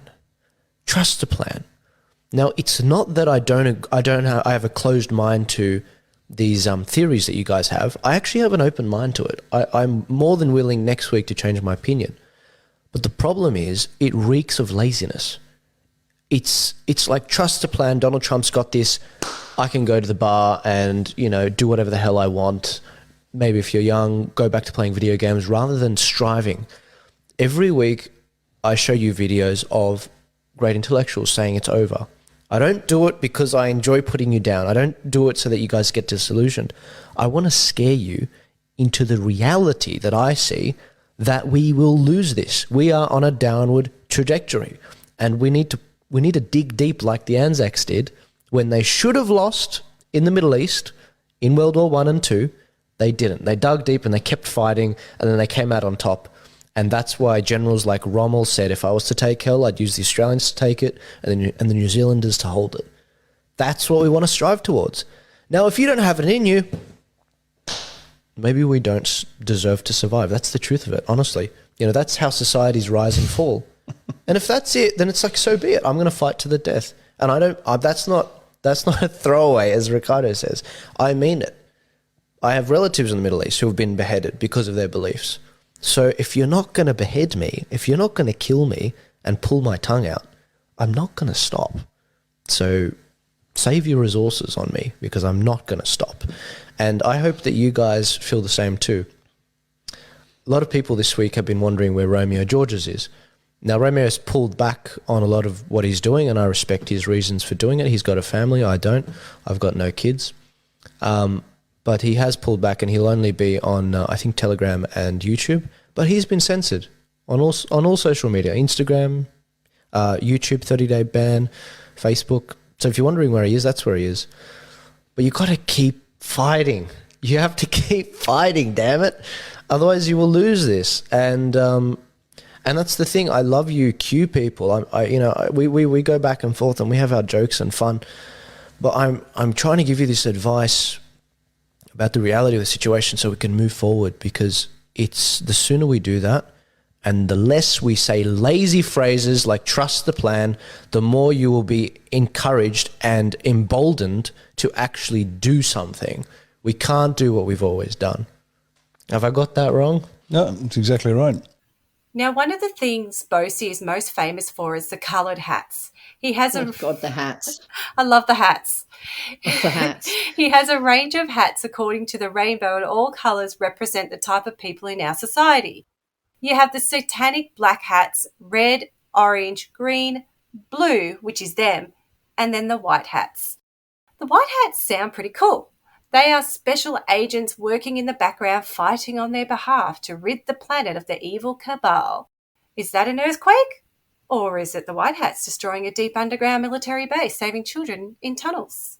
A plane overhead? Oh, that could be a white hat, giving a signal that they are there and all will be well. Trump works alongside white hats apparently, and I guess they give secret intel to Bosi too. That's why he always seems so confident that he is winning. He has the white hats. And as for the other hats, well, we'll put the clip of him describing that at the end of this episode if you're interested. Mostly because it goes for 10 minutes and you need to hear it. It's fabulous. I haven't figured out what hat I am wearing because he doesn't describe a person who is awake to their nonsense and just doesn't buy any of it. I guess that's the it's all bullshit hat, but maybe. Although, Sandee, you and I thought we wanted to be white hats, but we sat through the most boring of Zoom meetings 2 weeks ago where there was an actual white hat there with us. And if the white hats are like that guy, I want to be a black hat. That's all I'm saying. Yeah, yeah, that was really boring. That was the king wizard bloody whatever he was. So now we have caught you up on Guru and Bosi, and who would believe it? The guys are now running for politics. Hilarious. I reckon they're just role-playing out their fantasy in the real world at this point. It's not that they believe they will actually get in. This is marketing. Darren Bergwerf admitted that was why he ran for the federal election. It was attention. With these guys, all publicity is good publicity. The more people who look their way means opportunities to red pill more people. I mean, I can make this case. It makes no sense that Guru has been placed up on a pedestal to be the face of it all when he's this rough-looking dude who lives on a boat, talks shit all the time, and the jokes simply just write themselves. He is easily mockable. You just have to look at him and hear him. There is no way in hell this guy can front the mainstream society and convince them that he knows anything worth taking seriously. He appeals only to his already converted flock and absolutely nobody else on earth. Earlier in the episode, we heard Bosi call Yusra a useful idiot. Well, I'm here to say that Guru is his. The only reason why Guru gets a mention in any of this is because he has a platform and a pilled following, and Bosi likes that because Bosi wants a movement of delusional radical people he can direct, which also explains to me why they align with Cossack. Cossack has an audience. He's got whatever is going on over there.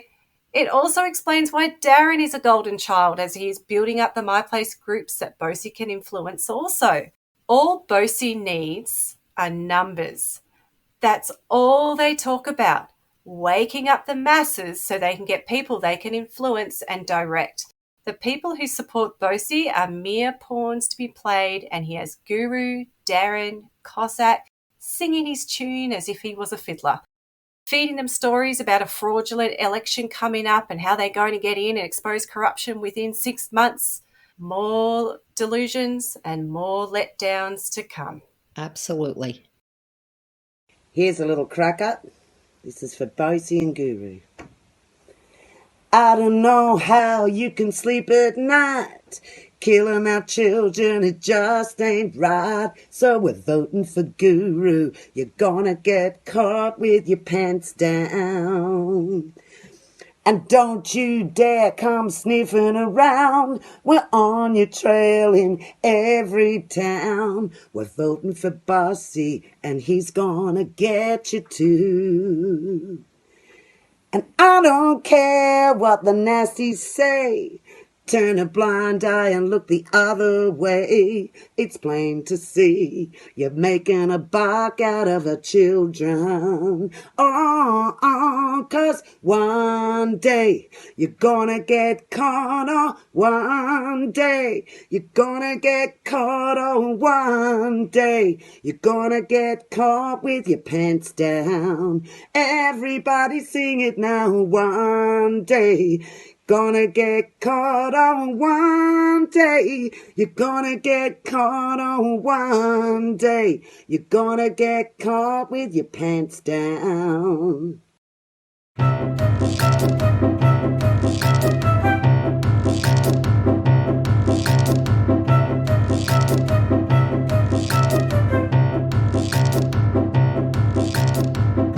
Okay, so today we're actually going to do a couple of updates. Normally we'll do an update on something that's gone on, but Soz, you and I have been a little bit busy going out in the field. We've been doing field trips as if we're at school again. They've been really, really interesting. I visited at my place and then we both got together and we went and watched Hoodie. Amen. But before we speak about the great man, tell us what the My Place market was like.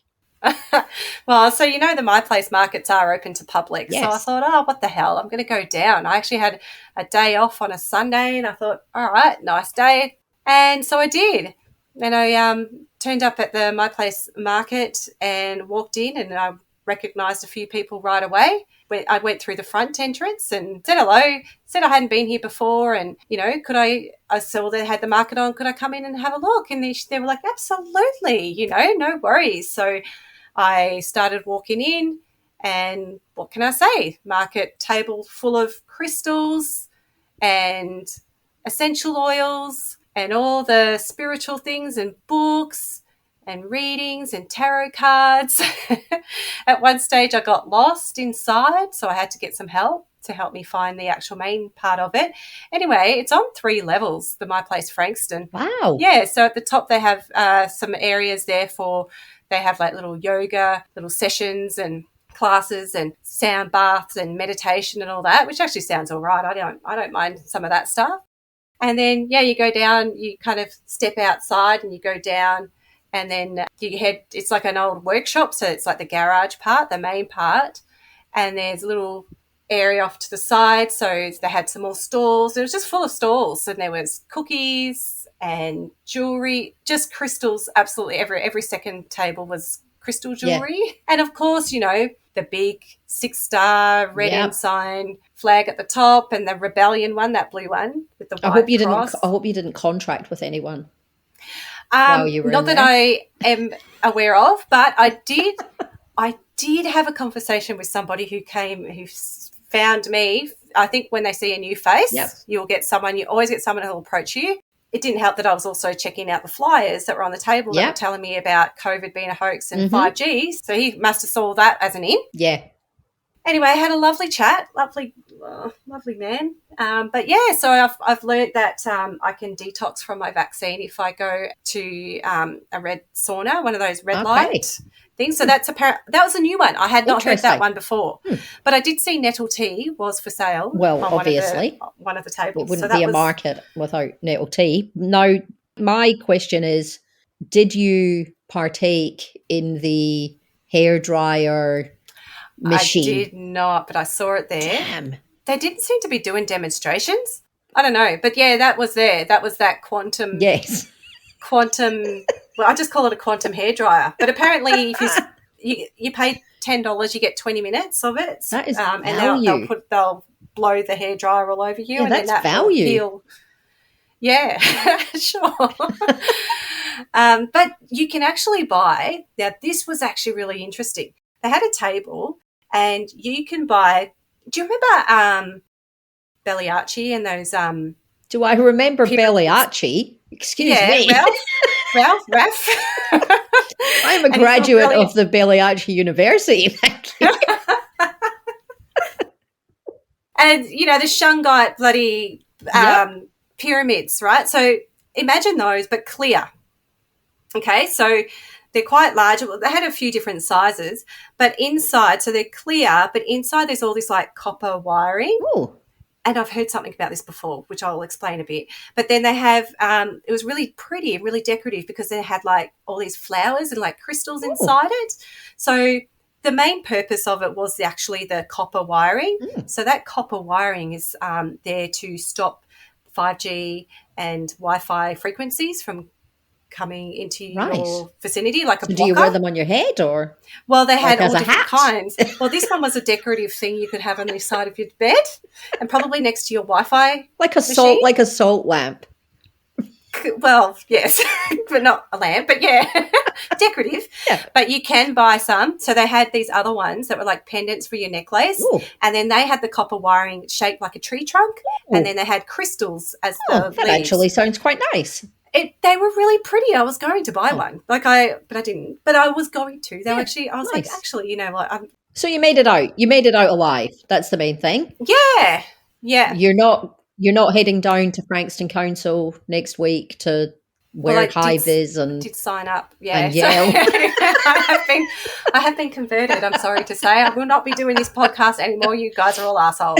No, I'm just joking. No. Look, the people I spoke to were really, really lovely. Yeah. I think the stall market people they lovely, lovely people. One lady there really stood out for me. She makes cookies. She's got like gluten-free and dairy-free and all these things. Nice. And they actually tasted really good. I actually really enjoyed it. I did buy cookies from her. And they're really, really nice. But yeah, no, the market itself is really, really cute. So, it's a typical market, a little bit, a woo-woo market. Yep. That's all it is. And the people are really, really nice. But when you go to these things, if you just have a look around or you listen to the conversations, it's nothing but vaccine conversations that you'll hear around you. I heard someone talking about a friend of hers who has Parkinson's, but she believes it's a vaccine injury. You just look around, you look at the signs, you look at the flyers, you look at the flags up on the wall, you know exactly what's going on here. Like the whole thing just smacks you in the face. But then other people wouldn't know, and that's their thing. Like we know, but if you were just someone walking past, a normie, a sheeple, who popped into the market, like you would probably think something was weird. You would, it is. Very much, you'd be like, what have I just stepped into? Like, is this like a hippie kind of new age kind of market? It is definitely hippie and new age. But you might miss those little tales. Yeah. And someone's going to approach you and talk to you about vaccines. It's just the way it is there. Yep. But yeah, so anyway, that was market. And the reason why I wanted to do that, and it wasn't I didn't go in there to troll anybody. I had lovely conversations with the people there. I was really, really respectful. And I just really wanted to, because we watch a lot of this stuff on lives and we listen to what they say and we have an idea of what it's about. But I actually wanted to go in there and so that I could just get a feel. Yeah. And everything that we say about my place is correct. Like that these are an alternative, odd group of people. But I was welcomed. Also because they didn't know who I was. Correct. But I was welcomed. So then we ventured to meet the great man. Yes.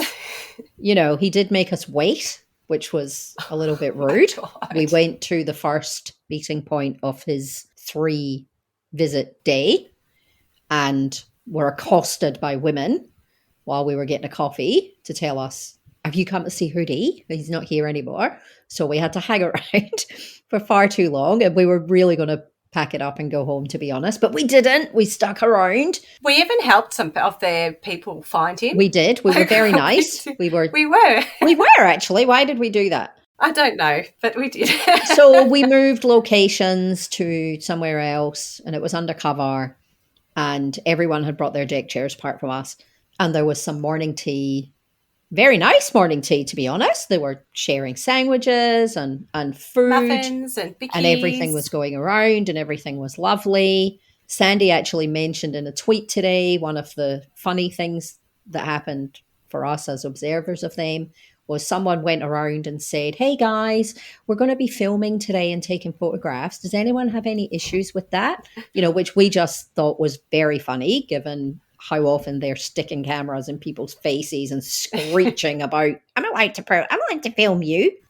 We're in public. Yeah, we're in a public place. That was funny.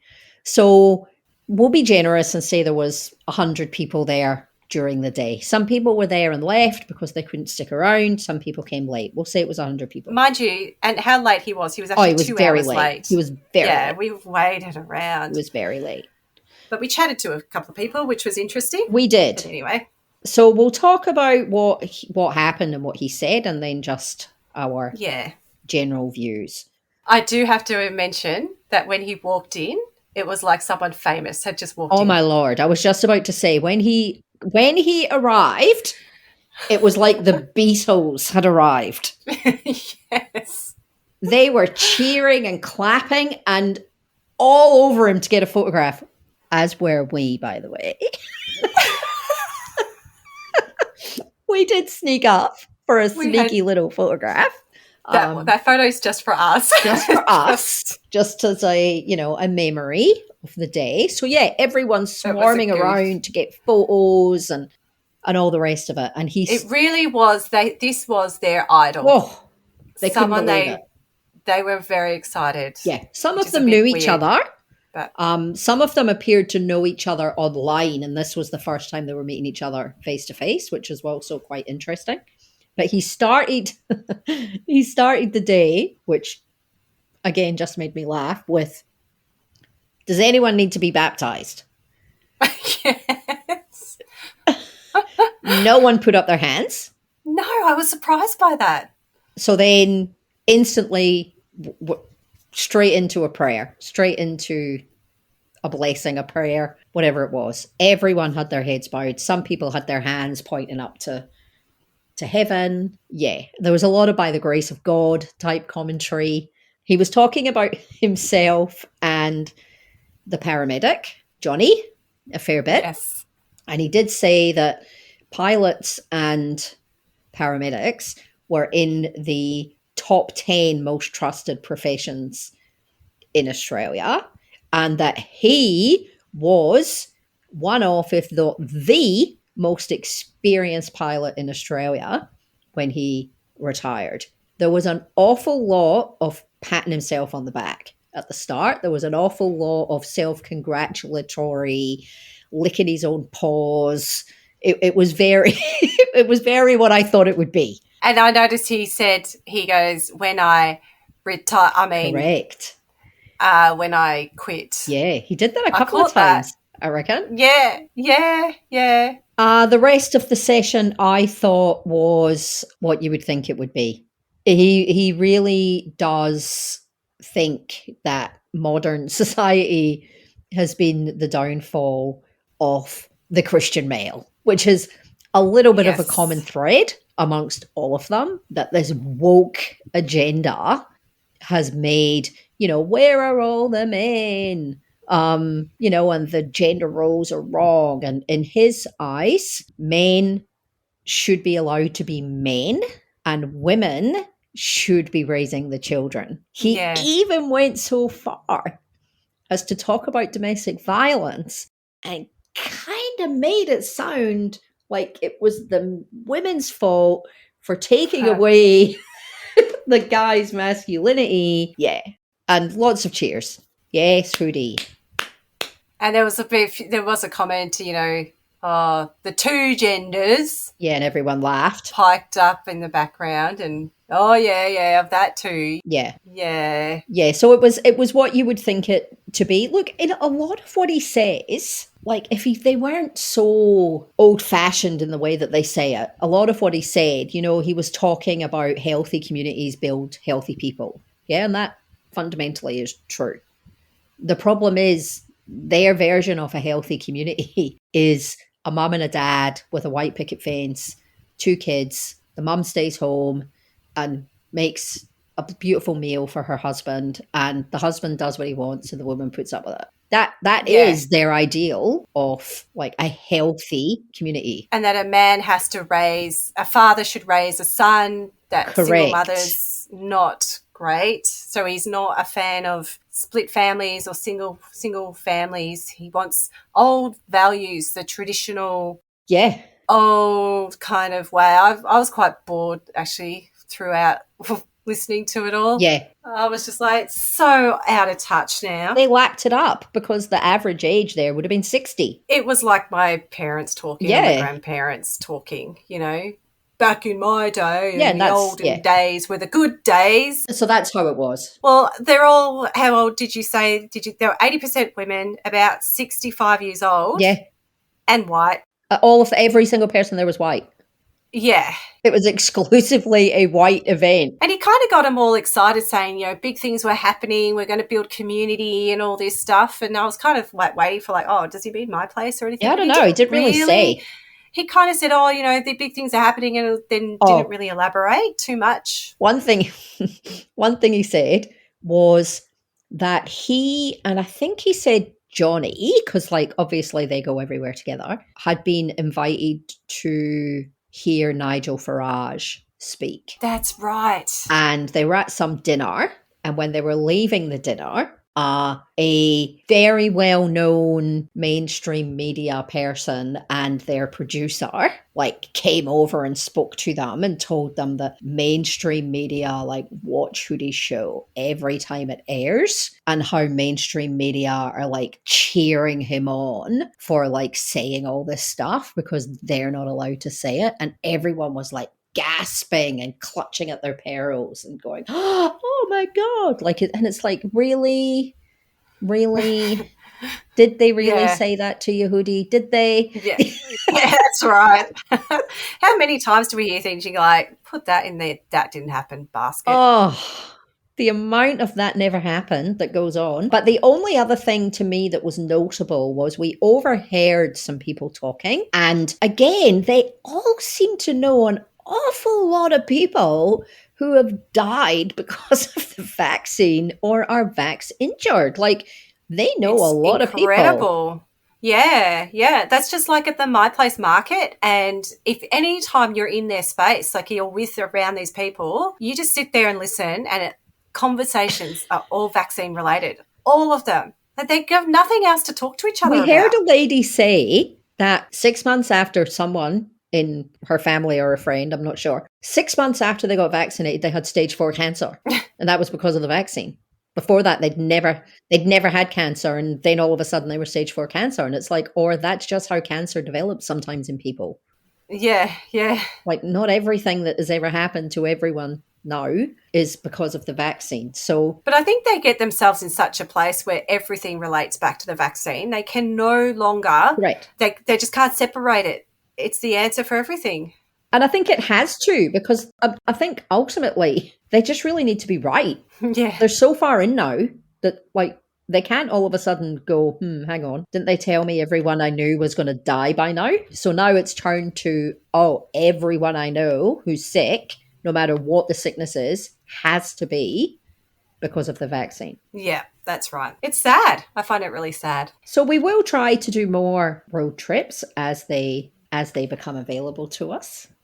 I think I find it really valuable to go Me too. and just be in the moment. And I think as well, like Sandee said before, we're not there to try and convert them back to not being what they are. It's up to them. I don't care. If people want to believe that stuff, go ahead and believe it. It makes no difference to me. It's a good reminder that we're actually talking about real people who are being swept along by people like Hoodie and Guru and Bosi and Monica and Vanos. Like, our issues have always been with those people. Not we want to go sit with those people and see what they think, and Correct. What do they think? What's their reaction to all of this? Correct. And we're certainly not going to get converted. I mean, we're definitely at that point where we can sit there and listen to these people. Yeah. I mean, we've listened to so much now. They're never going to convert us, but I think it is responsible for us, if we're going to have anything to say about it, whether it's critical or whatever, that we at least try to understand it a little bit. So that's what we're doing. We go in there and just want to understand it, just want to get a feel for it in the moment while we're still half anonymous, because eventually maybe they'll recognize us and they won't let us in there anymore. But I do hope that if they do hear this and they're like, they're in our space, it's like, well, just know that we're really not trying to be disrespectful or anything. We were in their space. We're trying to understand. They didn't notice us. So as long as they don't notice us, then surely they reflect back and go, well, they didn't cause any trouble. Well, that's right. Yeah. And we're not there to cause trouble. Correct. So anytime we do anything like that, we'll update it here on the episode. And I did take some recording, but it's for myself only. I just feel like that's respectful. When I went into the market, I didn't bring my phone out. I didn't want to capture any footage or anything. I wasn't in there to garner any content or do anything like that. I just wanted to feel it. That's all. Yeah. So sorry about that. My content game is pretty low, but that's actually not why I'm here. No. So anyway, we'll talk to you about, you get our relay of how that all went down. How do you feel about being called a tinfoil hat category? I know how I feel about it, especially when I got dozens of freaking recordings to tell you that I'm not wearing no tinfoil hat. If they call you a tinfoil hat wearer, say, oh, thanks. I'm sure you have really nice hats at your house.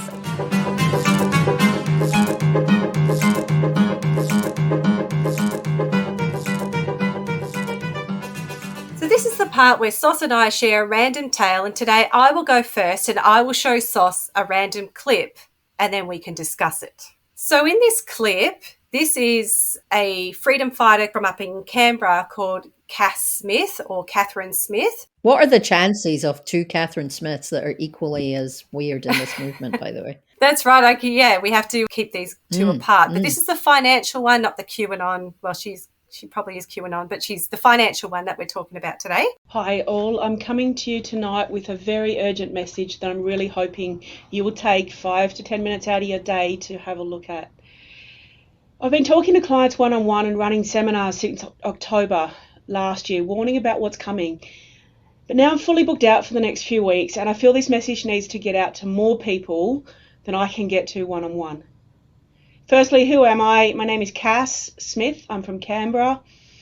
I've been in the financial world my whole life. I started investing when I was 14. I bought my first house by 17.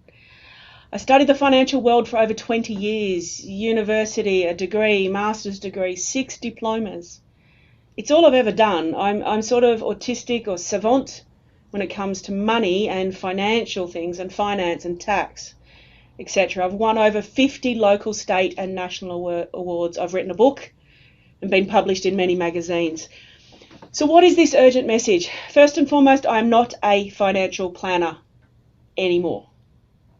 I quit after 20 years, 12 months into COVID. I felt I couldn't speak my mind anymore with that license hanging over my head.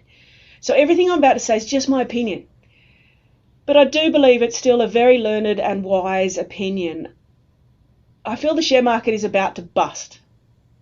Real soon. I've been holding off putting a specific month on it until now But some really alarming material that I've read, which sums up everything I've been thinking, has been released by other financial professionals. Note I say financial professionals, not crazy conspiracy theorists. So I was also thinking the crash was going to be August, September, but what I'm seeing now is that it could be as soon as this week or 2 weeks' time. We're running out of time. Hence this urgent message to you all. So what does it mean for you? What can you do about it? Well, firstly, when the share market crashes, and I mean totally crash, some are saying 80%, some are even saying 100%. In the GFC, the market fell by 50%. That was just over some dodgy mortgage dealings in the US. It took 10 years to recover. Imagine the crash that can come when the truth about what's really happening comes out in the world. Here she is, in the clip I just showed, she is a financial planner in her past life. And this is what I really find interesting, is how they marry their past lives and their occupations and turn it and pivot. We saw it with Lizzie Rose with her psychicness, her psychic stuff, that she was able to bring that into her spin on it. This is Kaz's spin, is through finance. So she says that she's had to relieve herself as CEO of the business that she ran for 20 years, which was based on financial advice. It was a financial planning, accounting, or financial thing that she was doing. So she had to relieve herself because of her speaking out against, speaking up about everything that's been going on that she's now awake to. And she didn't want to bring disrepute to her business, so she stepped down. And then she's gone out and she's done her own version of that with freedom in the title of this new business. And basically she's now catering to the freedom movement. So she has grifted herself an opportunity. So in the real world, she was probably one of hundreds of thousands of financial planners. But in this new world in which she exists, she's one of not that many. Well, that's right. She's the only one. So she's got a whole new target market to speak to now.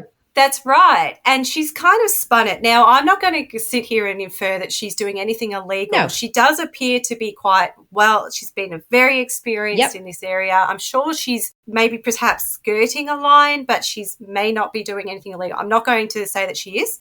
I'm just saying that she's pivoting to serve them in ways that is catering to their belief system. Yeah.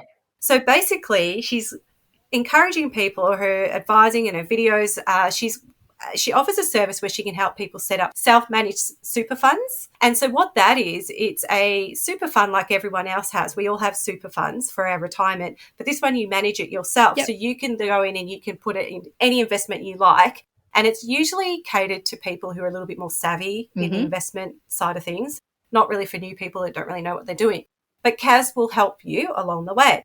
So you set up your self-managed super fund through her, you pay her to do it, and then she will do all the bookwork for it on your behalf. You'll pay her fees to do that.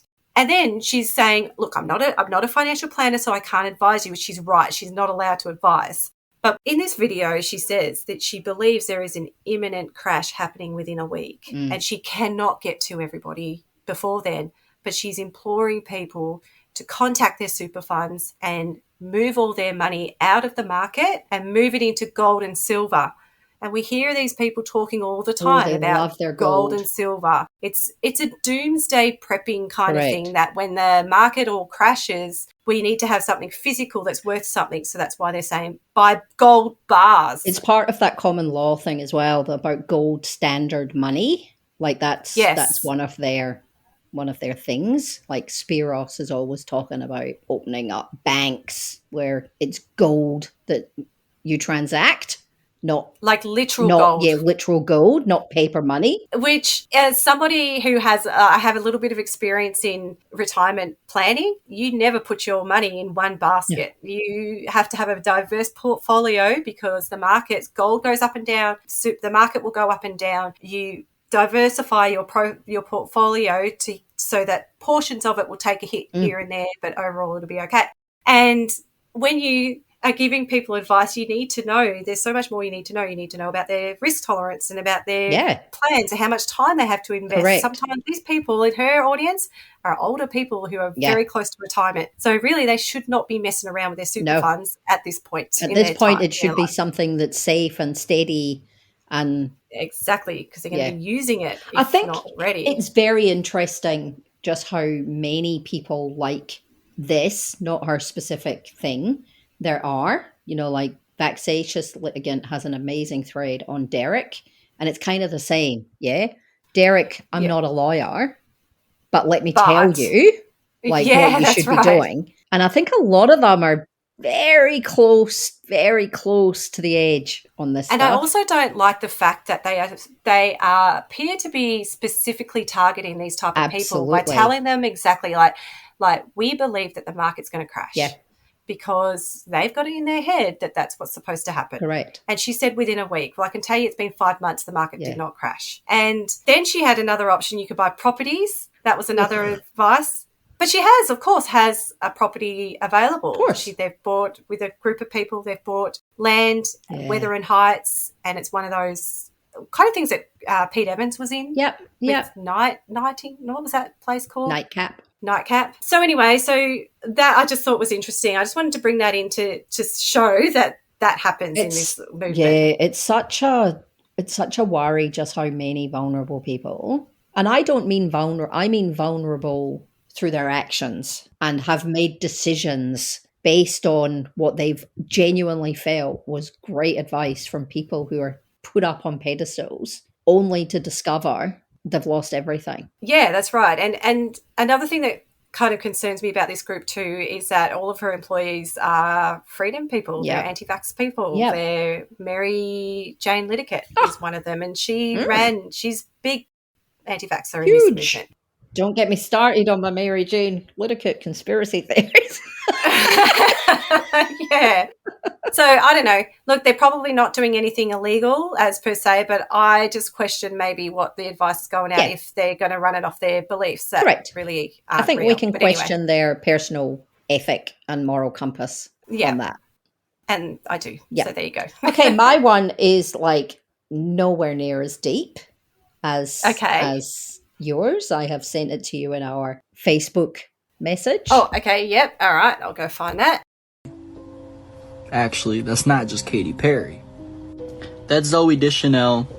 That's Katy Perry. Deschanel, Perry. And if you look, maybe her eyes are a little lighter. Zoe, Katy. You see, and the thing is like, okay, we all do share ancestors, but when they're in the industry and they just happen to look the same, it's a little fishy. And here's a picture of them together for anybody who was thinking, maybe they're the same person, but you could actually look it up. They are different people. But they do look too similar to me, and maybe that's just my conspiracy mind. I'm calling it clones. Because there are way too many celebrities that look alike. So I love that clip, Sandee. I love this thing that they've got going on at the moment, that everyone famous is a clone. This isn't the first, declaration of Katy being a clone. They've also been obsessing over some of her antics on stage, where it looks like her eyelash gets stuck, and they're convinced like that's a glitch in her. I heard that apparently she did that on purpose, so that's actually part of her act. She acts like a doll. So that kind of kicked them off on, hang on, what's going on with Katy Perry? So now we've got Katy Perry and Zoe Deschanel are actually clones of each other, because no two people could be that identical. Now, please, people, Zoe Deschanel and Katy Perry have a fleeting likeness in their appearance, in that they are both females, they are both quite porcelain skinned, they both have brown hair. That's pretty much it. You would not be able to look at these two people and go, oh my God, they're the same person. But I just love this whole thing that either everyone's a clone or everyone's been here before. There's another one, I think it might even be the same guy on his same TikTok, where they've gone like I don't know how they've done it, but they've gone back through like old records and they've found that, you know, there was a guy back in 1728 that kind of looked like Keanu Reeves. So now they're convinced Yes, I love that those is ones. Keanu Reeves. Yeah. And he's time traveling. Yes, I love And I just those love ones. these TikToks. And one thing that's good about TikTok is once you've watched 3 of them, your algorithm's just like, oh, here's another one. Oh, here's another one. And they get more and more crazy. So, and they must just be thinking, oh my God, this is a real thing. I'm onto something here. No, terrific. it's just I love the it. algorithms. So apologies that it wasn't as highbrow. But it was just something this week that made me laugh after what was a hard week.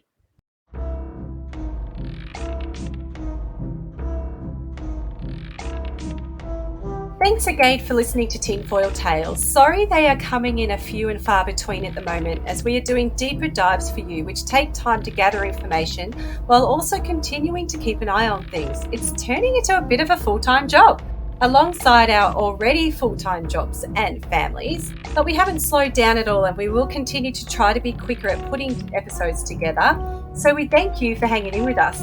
In the meantime, you have the Conditional Release Program podcast with Joel and Jack the Insider for regular content, and you can find us tweeting away on Twitter daily at SOS149 and Sunny Sandee L, that's Sandy with 2 E's. Okay, so I thought long and hard about this, and I got some advice from Sandy, and I let her read what I've actually written here because I wasn't sure if I should do this or not, but I'm going to. So I want to take a little minute to just say a few things, and please don't take offense at what I'm about to say, because I'm as guilty of this, and Sandy would probably agree that there's been times when she'll reflect and think, shit, maybe I shouldn't have done that. Yes, absolutely, for sure. But I do think it's time to ask some questions. What are we doing? What is it that we're all here to try to do? I get dismayed when I see cookers is trending, but I know that there's other people who watch this stuff are like really happy and gleeful when it happens. Firstly, the term, you know, I'm not a huge fan of it. I know it's descriptive and it's, you know, it's a lovely word, but we don't need to apply it to every single person that's in the movement because it just doesn't give any opportunity for light and shade. But the other reason is the amount of eyes that our tweets are actually reaching. And not all these people will think they are cookers. A lot of the people will agree with them. And then people like Guru will now get access to a whole new group of people because of us, because we've platformed them, because we've given them names, because we've shared all of their content. And like I say, I do it too. And this isn't about, it's about us as a collective. We need to take a minute as a community and actually say, what the fuck are we doing? Because in some instances, we're the ones that are making them famous. And I'm not saying don't post about them, because it's important that people do see what's happening. But you can do it without posting things that just shouldn't be on the internet. We just shouldn't platform Nazis or fascists. But if you do find some content that you know needs to be out there, but you don't know how to do it, well then send a DM to someone like Tom Tanaki or White Rose or other trusted sources that you have in your contacts. Maybe it's a journalist. Some of the things that we've uncovered have never been shared on our Twitter timeline. We've sent them in private chats and they've been handled by people way more experienced and credentialed than Sandy and I. I'm not gatekeeping. I am not telling people what they should and shouldn't post. But the shift in the movement to anti-LGBTQIA+ themes and contents, they just don't need to be widely shared. Not because it should be hidden, but because you don't know who'll read your tweets and the emotional harm that you could inflict on that person. At a bare minimum, trigger warnings, content warnings. Just think about posting commentary rather than the video. Just take 10 extra seconds before you hit tweet. That's it. Well said, Sauce. Really well said. And Sandy, I don't want to be coming across like judgy and gatekeepery. Like, I've really, the last 48 hours, when I took my dogs on a big long walk, like I really did think, shit, this isn't funny anymore. This was funny 12 months ago. Funny watching them doing protests with 20 people who showed up. Funny at reading their stupid signs and their stupid cars painted with anti-vax. It was funny. The last 3 weeks, it's not funny anymore. There's nothing funny about groups of men walking the streets preying on people. That's not funny anymore. And I think we owe it to ourselves to be better people. And also to the community who are being targeted at the moment. It's really has taken a bit of a turn now. I don't think it feels like we're heading into some really concerning it's really becoming really dark. And so, all credit to you. You have been the first person out of everyone to say, hang on a second, like, can we just take a minute here? You got me thinking even as well. Right at the start, I think I was right alongside you pretty quickly. But yeah, if we actually want to be here, if we're trying to do this for entertainment, or whether we actually want to try to make a little bit of a difference to the community and try to help, represent some people who are being targeted here. Yeah, I just think, like, we should be being guided now by people who are actually in this community. And we should actually, stop thinking about what we want and start thinking about what they need. And do they need us to be platforming this stuff and getting it to more and more people's eyes? Because the thing that we have to remember, right, is there's a new page on Twitter called For You, and it is serving things up via algorithms, the same as Facebook and the same as TikTok. So there will be people now seeing our content that don't follow us. And I know that because I've had comments on some videos where people go, why am I seeing this? Who even is this? I don't know. Why has this come up on my feed? Ah, okay. I didn't know that till you just said it. And that's what I mean. Yeah. Like, all right. The people who are following us, they know that they're dickheads, and they're following us because they think they're dickheads too. But all the new people who are going to be seeing our content, they might not think they're dickheads. They might go, actually, I agree with that guy. Yeah. Yeah. So I've said my piece. Right. I'm not trying to be preachy.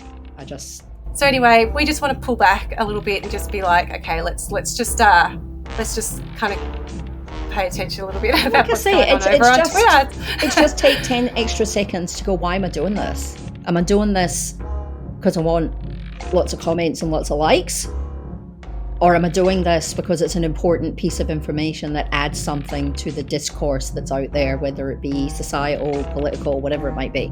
And if you're not doing it for that reason, maybe just don't tweet it. It's okay. Guru will still exist. He'll still exist. He'll be fine over there. And there's still some that do deserve some mocking. 1,000%. I am all for mocking when mocking needs to happen. Anthony Lev, mate, you're going to forever be mocked. Please come back and give me some content.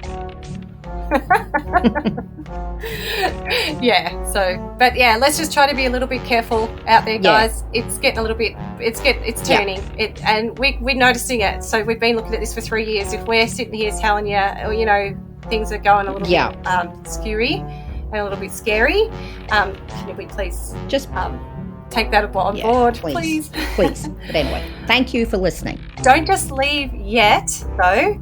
If you're still hanging around, stay and listen to Bosi speak about the white hats and all the coloured hats, and see if you can figure out which one you are. Bye for now. Okay, bye everyone.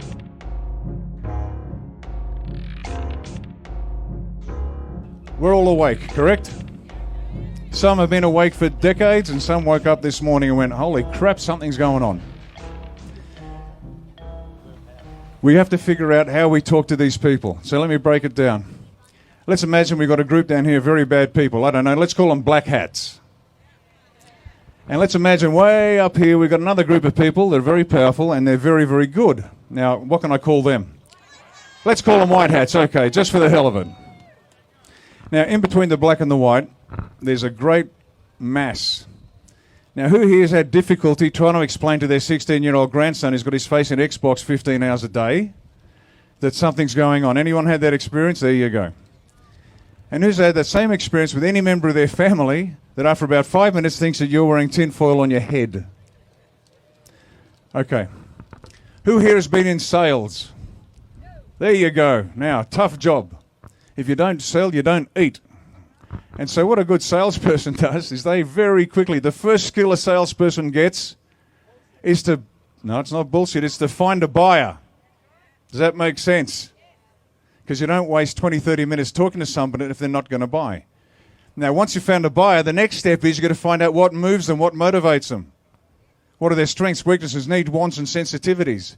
And once you find that, you speak a language they understand and you get through. Now, they might buy and they might not buy, but that's not the point. You've got to communicate effectively. So let's break down this for you. Black hats, white hats. Now, think of the rainbow. Red, orange, yellow, green. We got it? What's going to turn the black hats into good people? Nothing. So you don't bother. You just get the gallows out. That makes sense? Now, the black hats only get stuff done because the red hats right alongside them are these mindless drones that just do what they're told. They just literally just follow orders, and even if you told them what they were doing was an egregious crime against humanity, they say, it doesn't matter, I'm going to do it anyway. Go build a concentration camp. Have gas pipes attached to each of the cabins so you can gas them as you go. As long as the contract is good and they get paid, they're in. They're the red hats. Now, how do you shift a red hat? The only thing that shifts a red hat is the arrest and execution of a black hat. Does that make sense? And then the red hats, being the little prissies that they are, even if they're wearing badges and carrying Glocks, they cry like little babies and they start spilling on their mates. But that's not our job. It's not our job to arrest black hats. That's somebody else's job. And ladies and gentlemen, it has already started. It has already started. And so the red hats are seeing this, and they're being brought in, and they're being told, should I be telling you this stuff or not? Okay. All right. Donald, don't beat me up, Donald. It's okay. So the red hats are now squealing like stuck pigs, and they're passing on more information about other bad actors. That makes sense. Now, that's how you get them. You show them evidence that they're for the high jump, and they start talking. Now, they're the red hats. That's not our job, but just so you know, this has already started. It started some time ago. The next set are the orange hats, red, orange, yellow. The orange hats. Now, who are the orange hats? The orange hats, they are the ABC watchers. They think Koshi is the source and font of all wisdom. And if it's on TV, it must be true because it wouldn't be on TV if it wasn't true. Right, that's the orange hats. Now, we all used to be an orange hat at some point in our lives, with a few exceptions, correct? If you're honest? Absolutely. Until I heard Koshi say, we're in Afghanistan because it's a women's rights issue. Really? Good. The point is the orange hats. So what moves the orange hats? And these guys believe. These are the people that say, you know, if Scott Morrison knew what was going on, he'd do something about it because he's a good bloke. So, what moves the orange hats? Evidence of crime. Evidence of crime. Now understand that when you're selling, when you're communicating effectively, you've got to know what moves them. So you get an orange hat and they see on the news, as I said earlier, by those same trusted faces, you remember the trusted faces that we've got to use? That same trusted face turns up and says, oh, look, this politician for the seat of Upper Kumbukta West was guilty of pedophilia and is being charged and locked up forever. And everybody watches it, and the orange hats go, oh, good, all right, I believe that. I believe that. I believe that. And we're moving them from orange through to where we are. We're way down here. So when you're trying to persuade somebody of something, if they're an orange hat, you've got to use evidence of malfeasance, of crime, of wrongdoing. Does that make sense? If you show them a shaking body because somebody's got an adverse reaction to the vax, they'll say, oh, well, that's just somebody who's sick. I don't know what you're talking about. Evidence of crime will move the orange hats. The reason I'm going through this with you is because we, as the leaders of this movement, and everyone here is a leader, none of here are followers, and that's the whole deal. As you lead this movement, you have to start bringing people with you. You have to start growing your army. Does that make sense? Absolutely. So the orange hats, they believe the news, show them evidence of crime in a properly constituted court by a properly constituted authority. Now, it's bad news for the common law people. You can appoint all the sheriffs you want, but the people don't believe You might be right, but that's not the point. The people don't believe you. Does that make sense? They have a perspective that needs to be met. So if Peter Credlin says somebody got arrested for crimes and they're a politician, that's how you shift them. That's the orange hats. Now, next to the orange hats are the yellow hats. And unfortunately, this is about half the country if you're looking at the demographics, the yellow hats. The yellow hats don't care. You can show them evidence of crime. You can show them pictures of abused children, satanic ritual abuse, full-term abortion. They don't care. That's just the way they're made. All they want to do is don't tell me, I don't know, I don't want to know. They just want to stay in their little cage, get paid, do their job, get their Netflix, grow their potatoes at the back, but they don't want to know the truth. So that's not going to work for them. That is not going to work. Don't waste your time. Now, you might feel as aggrieved as I do. I cannot imagine someone who isn't moved by the sheer barbarity of what's being perpetrated to the Australian people. But you've got to understand, they are not moved. So you can get angry all you want to, but it's not going to work if you try to sell them the wrong way. So what moves the yellow hats? Fear of losing their little world. They are so terrified of change. They are so resistant to change that they would rather be aware of and ignore these horrendous crimes against us, the entire people, and do nothing. Nothing to do with me. But what will move them is fearing losing what they've got. They must fear what's behind them more than what's in front of them. Does that make sense? So they are feared by the digitisation of their land titles and the sale of those land titles to a private corporation. And all of a sudden you've got their attention. Have you noticed that? You can talk about all this other stuff, but the moment you talk about that you're going to lose your house, they can't do that. They just did. Beg your pardon? What? No, they can't. They just did. No. And so this fear of losing this tiny counterfeit life they've built for themselves is what will move them forward to join us. Understand? Okay. So that's the red, the orange, and the yellow, the greens. The greens are good to go. These are the people who are willing to listen. You don't need to move them. They're ready to go. They just need to know where we are, because we're the blue hats. We're right alongside the white. We're the blue hats. We're ready to fight. We're ready to stay here until we win. The green hats are going to come with us. Just find the green hats and bring them on board. Shift the yellow to green, shift the orange to yellow, and away you go. Does that make sense? This is how we grow the army in a very short period of time. You've got to communicate effectively and efficiently with these people. Speak their language the way they understand it. If we do this, this army will grow. As this army grows, they become more frightened. And eventually, this will all collapse. Now, we are closer than you think. We're not talking years. This is not years. We are closer than you think. But you've got to keep pushing as if it is years away. You cannot afford to slow down one bit. Just keep that inexorable forward movement. Keep turning up here. Every camera, folks, every camera. Film it, upload it, film it, upload it, film it, upload it. And it doesn't matter what it is. If it doesn't turn you on, remember, the red hats, the orange hats, and the yellow hats all respond differently. So if you see something that doesn't particularly move you, it doesn't matter if it moves the people. Make sense? And our one job is to win the people. We win the people. And as been said many, many times, this isn't about politics. This is about coming together as one, standing together against them, and knowing that they can no longer divide us. This is so key. So please, record it, upload it, and communicate with all these people in a way that means something to them. In a way that means something to them. If you do that, you will have more success. And you won't come home frustrated going, bloody Aunt Maud thinks that Bob Menzies is still the Prime Minister and he's doing a bang-up job. That's the truth of it, folks. This is in our hands.